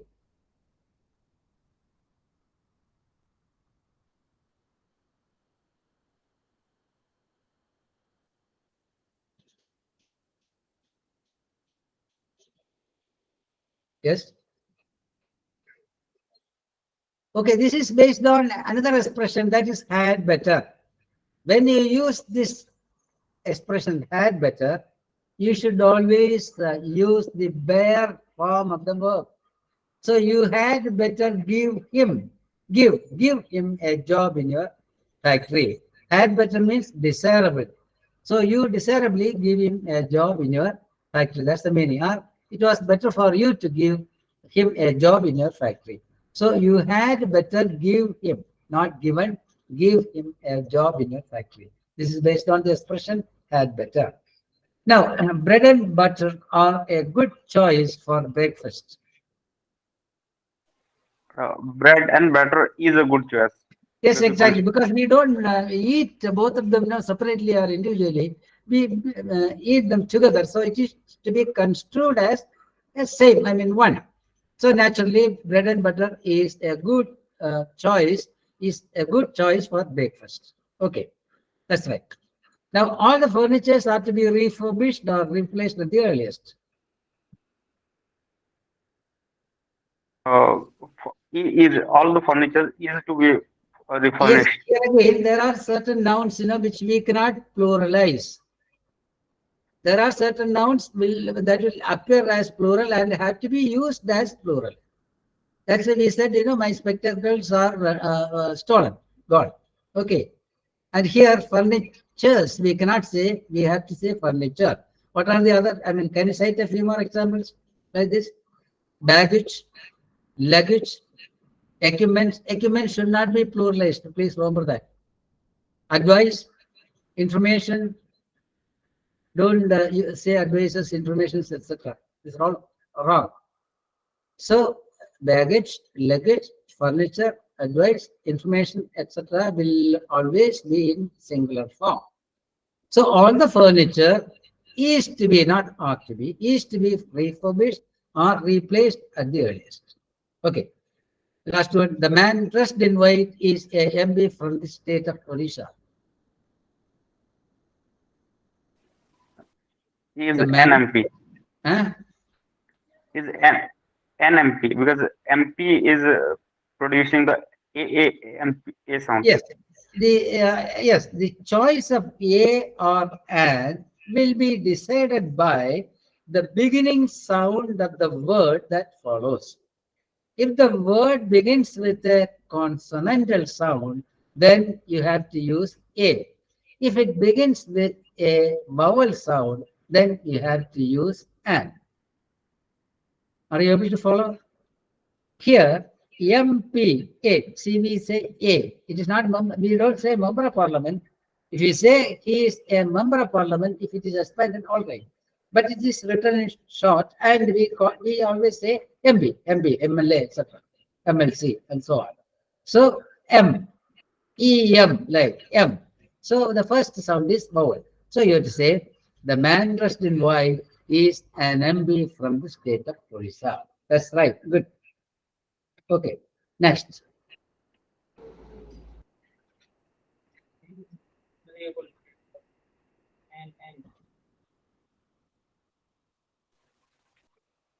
May I answer? Yes, Nobody if has there answered. is something else, please answer. No problem. Okay. He is an honorable How man. many slides left, sir? Yes. How many slides? Slides, I think some 6 more, I think. Some 8 in total.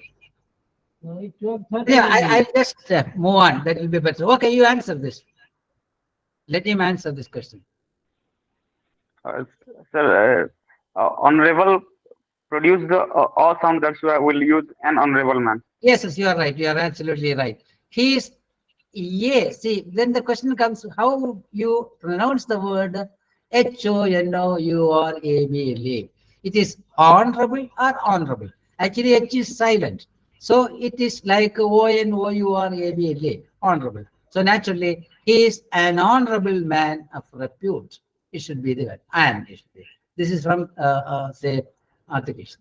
Now, next, the population of Bhubaneswar is larger than Thiruvananthapuram.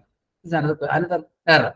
Here, I'll tell you the correct version is the population of Bhubaneswar is larger than the population of Thiruvananthapuram, or the population of Bhubaneswar is larger than that of Thiruvananthapuram. Why is it wrong here? The population of Bhubaneswar is taken on one hand, and on the other, you take Thiruvananthapuram. That is not correct. There also, you have to take the population of Thiruvananthapuram. That's why we say the population of Thiruvananthapuram, or in place of the population of, we put that off. So the population of Bhubaneswar is larger than that of Thiruvananthapuram will be the corrected or correct version. Okay, next. An amount of rupees 10 lakhs was allocated. Please, all those who are going to take the exam, Please see this. It is not lakhs, it is lakh. We don't say hundreds. See, 500 we say, or 1000 we say. Okay, or 1000 we say, 2000 we say. Unless we say thousands of rupees or lakhs of rupees, crores of rupees, that's okay. Without being specific. But when you specify, it will not take plural. So you say an amount of rupees 10 lakh was allocated. Never say 10 lakh. So what's the allocation? It is 10 lakh or 10 crore, 10 lakh and 50,000. Let's say. You don't say crores, lakhs and all that. It is incorrect. Go to the next. The university is situated at Cuttack. So here, you can see this is from preposition. At can be used in conjunctions with the place which is easily identifiable. Cuttack actually is a large city where you cannot find a particular, because suppose you take Trivandrum here, it's a capital city, and it is about a few kilometers with say that perimeter, and you cannot find Trivandrum anywhere. But there are so many small places where you can use at. So I live at Pujapura. That's one of the places in Trivandrum. The same way, at Cuttack is not correct because Cuttack is a large place which is not easily identifiable and locatable. So what do you say? In Cuttack. The university is situated in Cuttack. So it is not at. Then the interview will be held between 10 a.m. to 12 p.m. tomorrow. That is actually again an error which many of us, though not most of us, commit.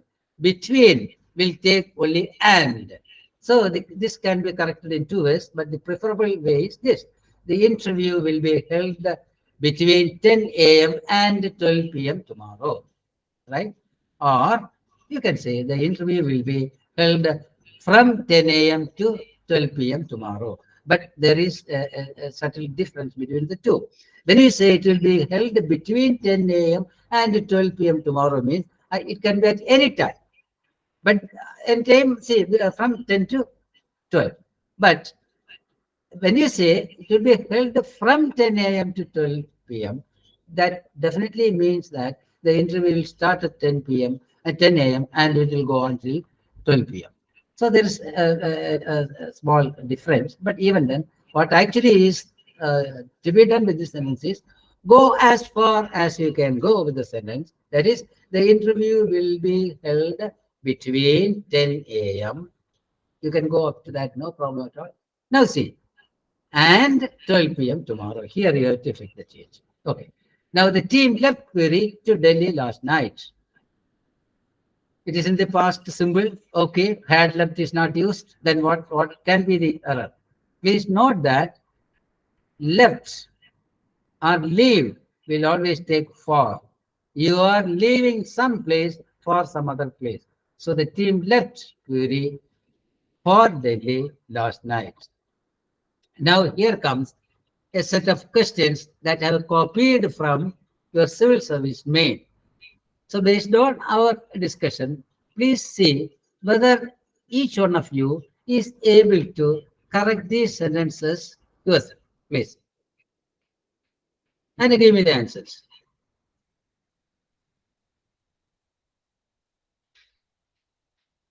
Quick. He is the most wise. Yes. Okay, you answer. Instead of wisest, the first one. He is the most wise of all. No. Not wisest.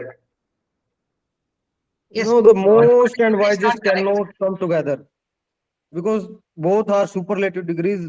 They cannot come together. Most and wisest. Yes, that's the error. So when the adjective or adverb has its own superlative, use it. Here the adjective is wise. Wise, wiser, wisest. That itself is in the superlative degree. Where do you want to put most? So what's the answer? He is the wisest of all. This is the exact question. These are the exact questions that I have copied. I got it from Mr. Panjanan just last night. See, question from civil service main, compulsory paper. So here he is the wisest of all. That's the correct one. Now next, you will organize the function.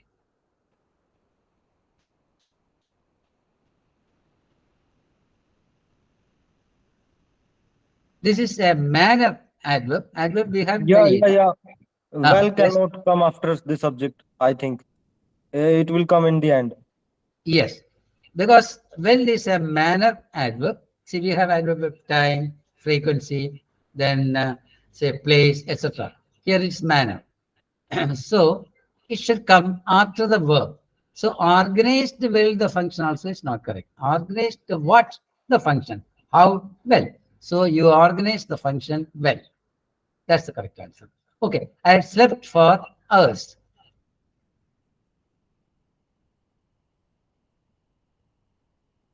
You should be able to correct this sentence quicker than anyone expects.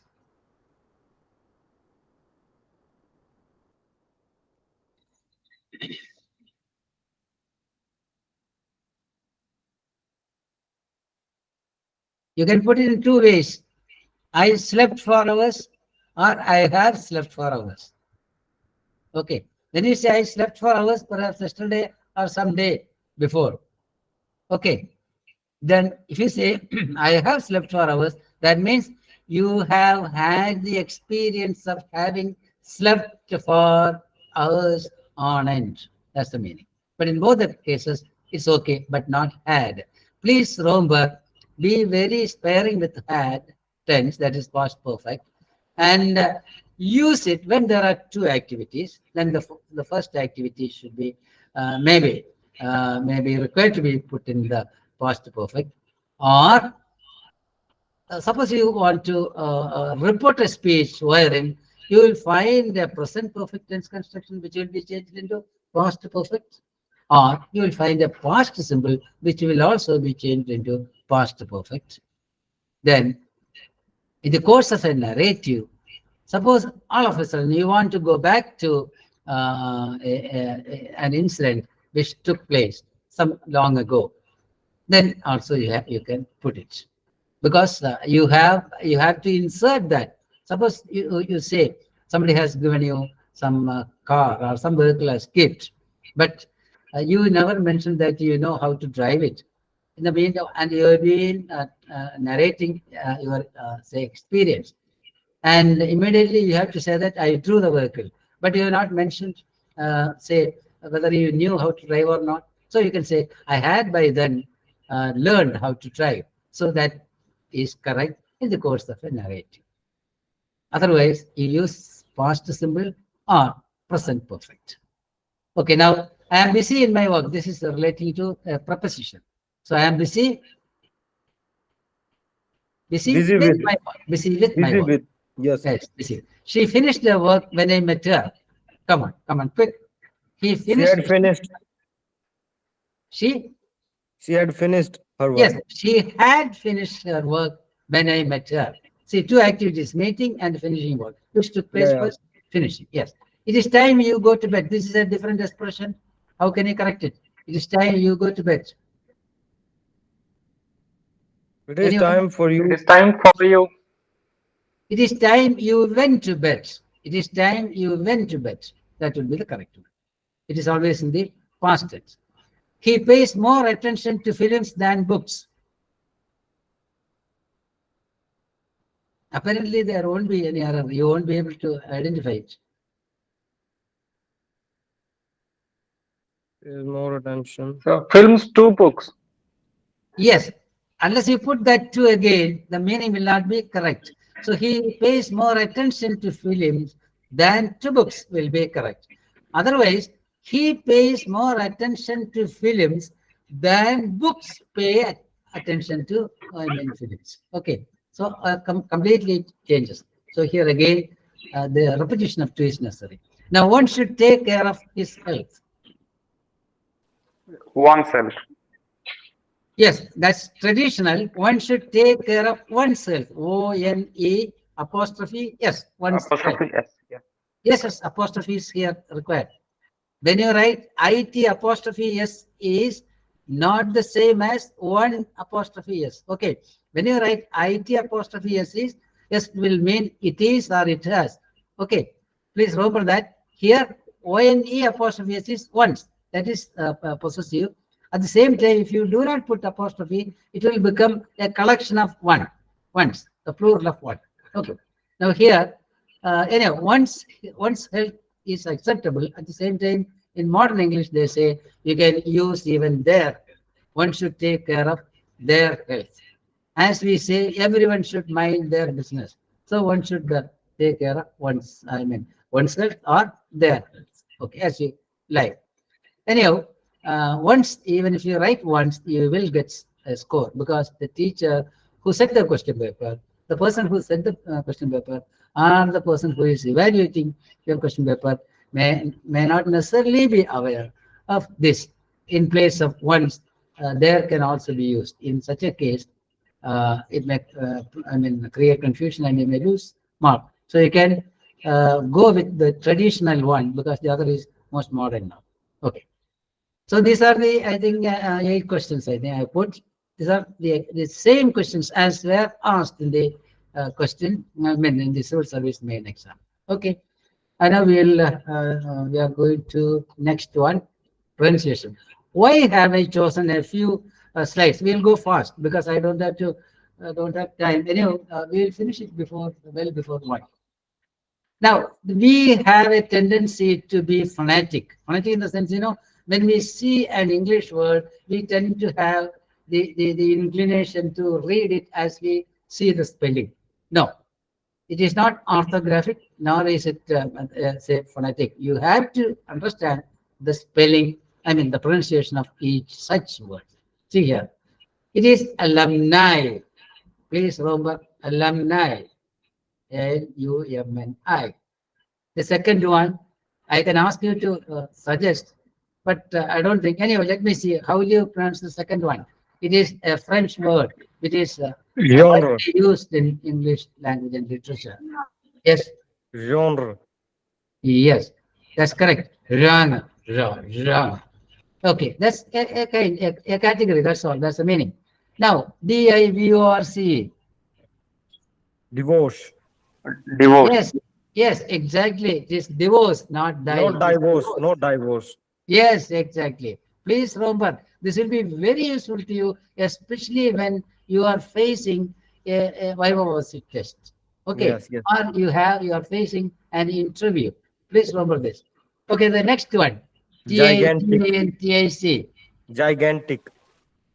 Yes, Gigantic.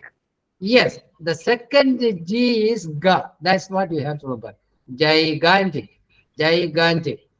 Now, to be frank, it was about some 20 or 30 years ago that I learned the correct pronunciation of this from one Geetanjali Iyer, who was a news reader, a regular news reader on our DD English session. And it was from her that I heard it for the first time. Gigantic. Otherwise, I also used to, think that both the G's the same as Jaija. No, it is gigantic. See, Not gigantic. Yes. one robust. Yes, it is gigantic. Now, next one. Not able Yeah, to pronounce. Toy. No. This tortoise. Please remember tortoise. Tortoise. No toy and all that, tortoise. Now, the last one on this slide. Air. Yes, it is air. As exactly as you pronounce A-I-R. H is silent. Air. So don't say he is a hair. No. He is an air. Air. To the proper. Okay. Let's see the next slide. Come on. Desert. No. Slightly different. Desert. Yes. We have two words. D-S-E-R-T. That is Yes, desert. desert. We have D-S-S-E-R-T. This is dessert. Dessert. Dessert is what we drink as sweet, at the end of a meal. Dessert. Okay. Next, F-O-O-D. Food. Yes, exactly. It is food. Don't say foot. Then it will become FOT. Food. You should always say stress it. Food. Food. Now next. Utopia. No. It's not utopia. No. Please repeat what you said. Utopia. Ah, yes, yes. It is correct. Utopia is correct. Not Utopian who. society. We Yes, very it is often not talk about. who. It is you. Utopia. So you can say it is a utopian proposal. Yes. Don't say it is an utopian proposal. It is wrong. Yeah. Say Yes. it is a utopian proposal, or it is a utopian agreement, etc. Utopia. Then next. Exaggerate. No. Exaggerate. Exaggerate. It is no. It is exaggerate. Exaggerate. Please remember. Exaggerate. Exaggerate. J. Okay. Exaggerate. As you saw in gigantic, the first ja. Okay. Exaggerate. This also is commonly mispronounced. Then next. Yeah. Economy. Yes, that's right. Economy. The stress is on the second syllable. Economy. Okay. Then the last Alibi. one. Alibi. Alibi. That means you are proving that you are not in a particular at a particular place connected with some offense. That is, you are seeking alibi, or you are defending, or you are contending alibi. It is alibi. Okay. Very good. Next.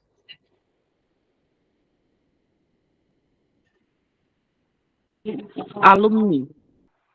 No.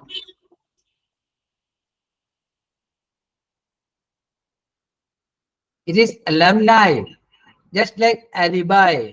Alumni. Please remember this. Alumni. But your see, as a whole, the pronunciation I have just heard from my Oriya friends is much better than the pronunciation that I hear from my own people. Okay. So it is alumni, and most of the words you have correctly identified, correctly pronounced. Very good. So here, alumni. Okay, but here people, sometimes they say alumni. That's why I said, yours is much better. Okay, now, next. Target. Yes, it is target, because people have a tendency to use G as ja. That's wrong. It is target. Okay, next. Noble. No. Oh, it's Nobel. Second syllable. It's Nobel. Noble. Nobel. It is Nobel. Please remember this. Nobel is E after L. Nobel. Yes. Noble gases. That can be Nobel. N-O-B-L-E. Nobel. This is Nobel, Alfred Nobel. And we have Nobel prizes. It is always Nobel. Second syllable is stressed. Okay. Yes. And next. Repo. Yes. RT, both the letters are silent. So you just say repo. Very good. Next word. Moral. What about M-O-R-A-L? Moral. Both. Moral. Yes. See, I actually wanted to distinguish between the first syllable and second syllable. When you say, and when you want to read M-O-R-A-L, you say moral. So more, that's the first syllable. That is stressed. And when you want to read M-O-R-A-L-E, then you stress the second syllable. Which is second syllable? Moral. See, moral. This is the word. Yes. Now, the last one here. Cross. Yes. This is a kind of journey that you undertake on the sea, or on a lake, etc., or in a ship. Cruise, sir. Yes, it is cruise. The I is silent. Cruise. Okay, very good. Then come on, quick. We are going to end. Jason. No, here it is Cosm. Actually, this I noticed when our Rajiv Gandhi was Prime Minister, he was a very good Prime Minister, very good speaker. He was very good at English because he was facing a group of say reporters from various channels, and he was answering questions in a beautiful, very beautiful English. At last, a question came. Then he pronounced it as Chaucer. And this was noticed by one of the reporters, I mean, subsequently. And they said Rajiv Gandhi, who is very good at English, happened to pronounce it as Chaucer. Then he was actually, Rajiv Gandhi was defended by many. He speaks very good English, and at times there's a, I mean, there can be a slip like this. Why do you, I mean, take it so seriously? This was how the debate was going on. I was actually listening to it. So it is awesome. Even an educated speaker may go wrong, but that doesn't mean we should try to know as far as possible. This cosm, CHA is ka, not cha, like chair, cosm, like choir. Okay. See, the second one is, of course, I have just said choir it is. So CHOIR, choir. Then GAUGA, it is? Yes, it is? Gauge. Gauge. Gauge. No, not gauge. Gauge. GAIG, like gauge. Then the third, then next one. Mixed. Mix. Yes. Mix. You are right. So we have a mixed school, we have a fixed deposit, etc. Do not say otherwise, because I even do not want to mention the incorrect way of pronouncing such words. It is always mixed. Okay, it's a mixed group. It's a mixed school. It's a fixed deposit. Okay. The next one. Gesture. Gesture.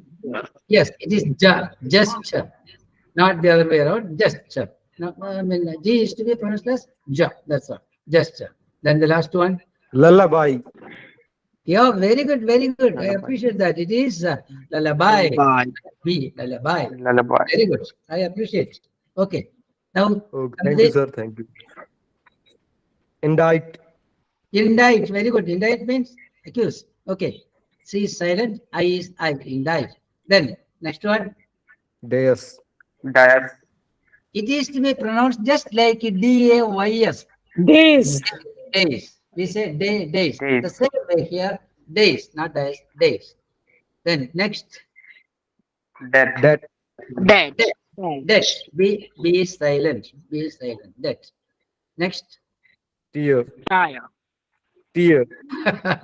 I know. I expected both ways. Tear. It is actually tear. And you can confirm it from our railway coaches, where in Hindi it is correctly written in Hindi. But if you ask a Malayali or a Tamilian or a Kannadi or an Oriya, they will not always say it is tear. They will say tire. Okay, it is tear. In coaches, you can see, in Hindi it is correctly written tear. Okay, next. Abolition. Evolution. Yes, I agree. It is coming from abolish.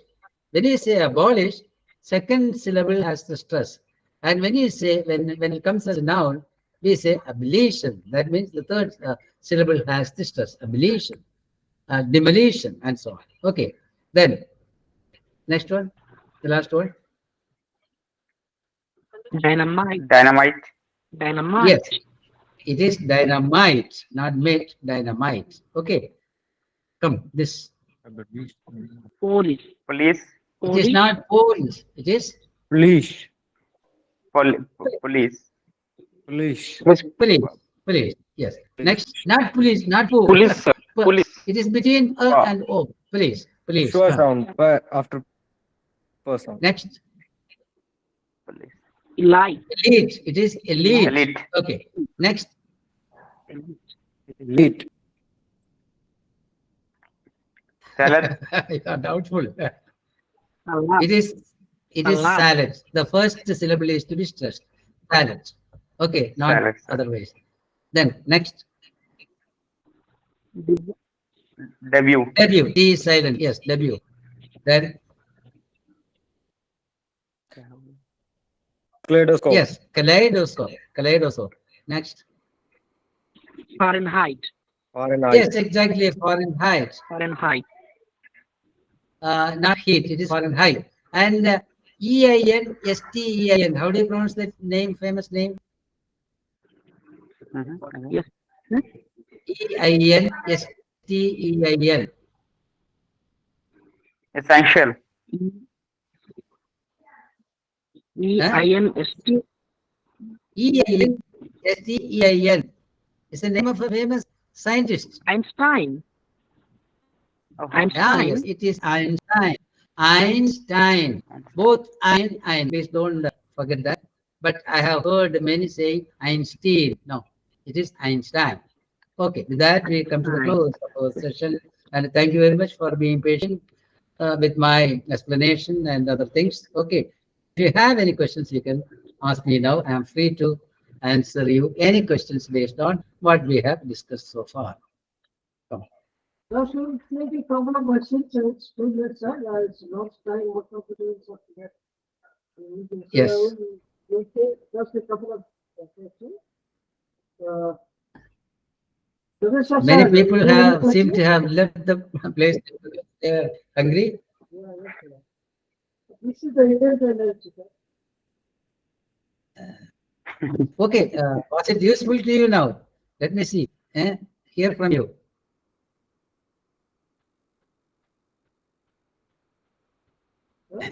Let me have your feedback.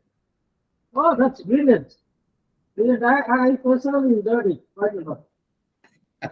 And most of the students were very active. But actually, there should have been more people, you know, so that they could have benefited from this No, talk. this is what exactly the students want.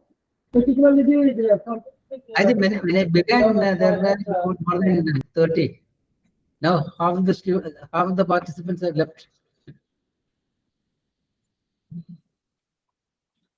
Of course, grammar is a dry subject. Yes, you explained very well, sir. Okay, if you want me to explain anything, I can do that now. You are free to ask. Not right now, sir. Can we ask later? Okay, Yes, yes. If you have got any questions, You can ask me. See, I would suggest that you visit my page there, you know, Anglophile. You can put your questions there, I'll answer, so that it will be beneficial to all the members. And if you are not bold enough to ask the question in public, you can send me your question via email. My email address is thlawrence@gmail.com, all small letters. My name is there. You can see thlawrence@gmail.com. You can ask me any questions. Or you can ask me on the Facebook page, that is Anglophiles. So Thank you, sir. Thank you very much. You join the Anglophiles and get to know with the grammar and usage being discussed on a daily basis. Okay.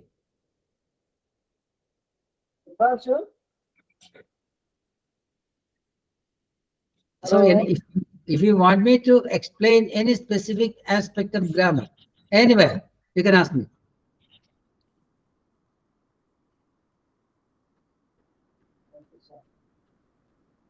I request Nilamani Sunani, are you there? I think, sir, we have no questions right now. Okay. We have no queries. Send me your questions. I'll always be there. Nilamani, are you there? Yes, I am actually thankful to our veterans. That is our Dr. Ganeshan is there, I think, still. Yes, he's there. Thank you, sir. Thank you very much. And then who else? One Professor Chandrasekharan, I actually asked him, I sent the link to him. I don't know whether he joined and left or whether he was on the scene or not. I do not know. Then who else? The familiar face, I mean to say. And I don't think. Okay. Thank you very much for your patience, in fact. And Mr. Panjanan, please let me know in today's the opinion about today's session.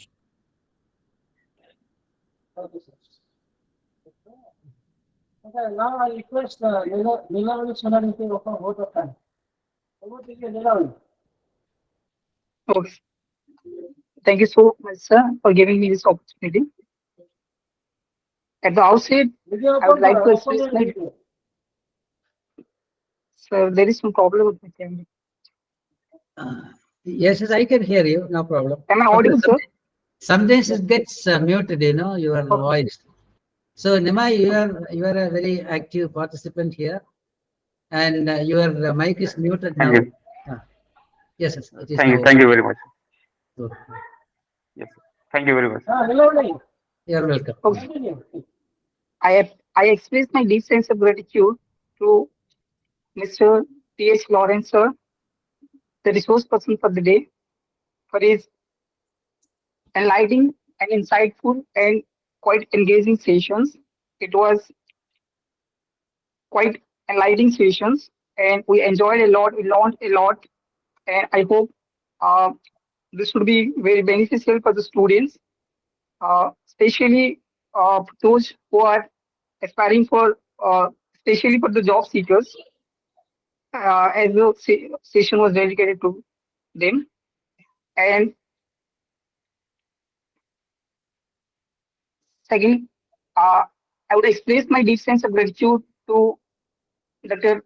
B.N. Ganeshan sir for joining us, and I express my sincere gratitude to Dr. Satyasiddha Panda sir for his constant support and guidance, and for joining us. And then I would like to express my deep gratitude to Mr. Panchanan Duria sir, the founder of ESM, for his for giving us these platforms to which we are all engaged with and able to launch and interact with the intellectuals, uh, intellectuals around the world. And last but not least, I would like to express my deep gratitude to Subhranshu Bhai and all the ESM members for their constant support and making the event, making this webinar a successful one. Thank you, everyone. Thank you very much. And see, as this is going to be a series, you can even say schedule another session for me purely on verbs.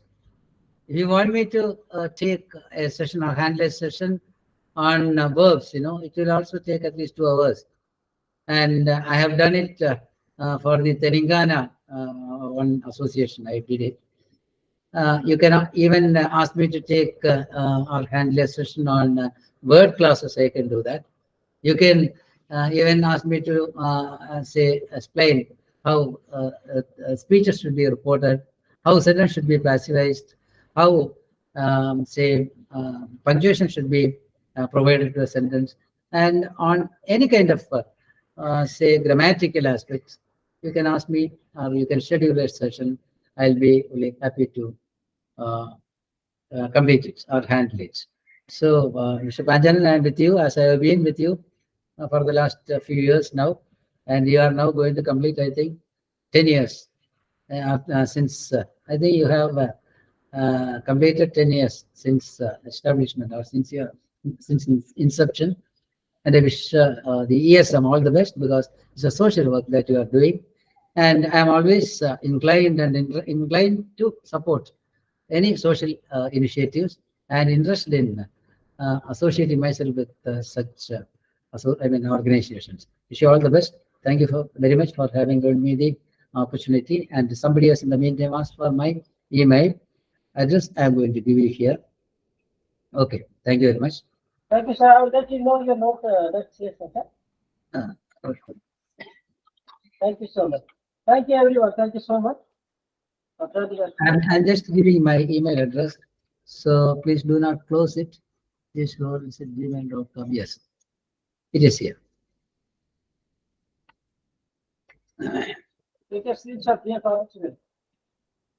Yes. Chitrasen Nag, I think he has asked for it and I have given here.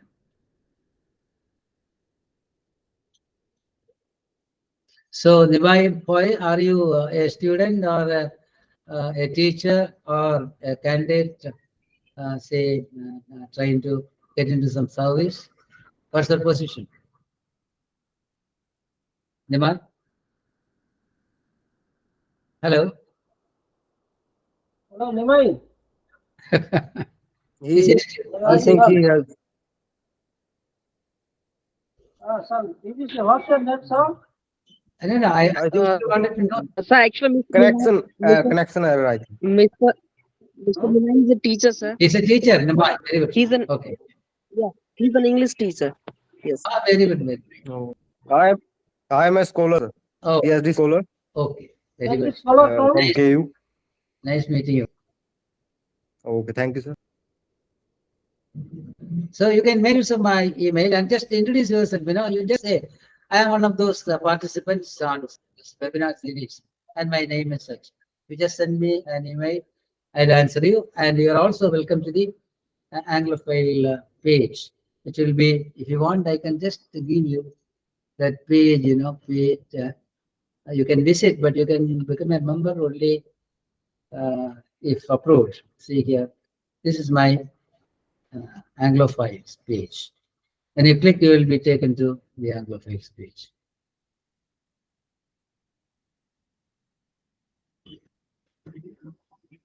So anything else? Then shall we call it a day? Yes, sir. So I would like our veteran Mr. V. Ganeshan. Sir, are you there? He is from the US. He is actually attending from the US. I would like to hear. Shall I left, sir? Yes, left. May I left the meeting? No, he is not left. No, sir. May I left the meeting? Yes, you can leave. No, I was actually asking Mr. Ganeshan. Okay. I think he is not there.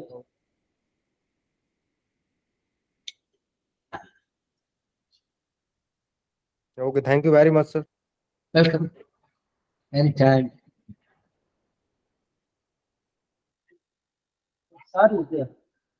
Actually, from him, I could have got some tips or some, say, points, which I may have missed during my explanation. He was. Ganeshan sir is there. No, he's not there. I can see his image and he's present, but I don't know whether he has left or not.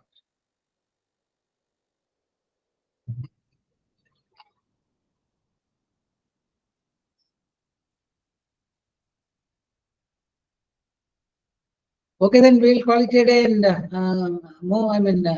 go to have lunch. What do you say? Thank you, sir. Thank you, sir. Okay, you can close. You're the host. You can close the meeting.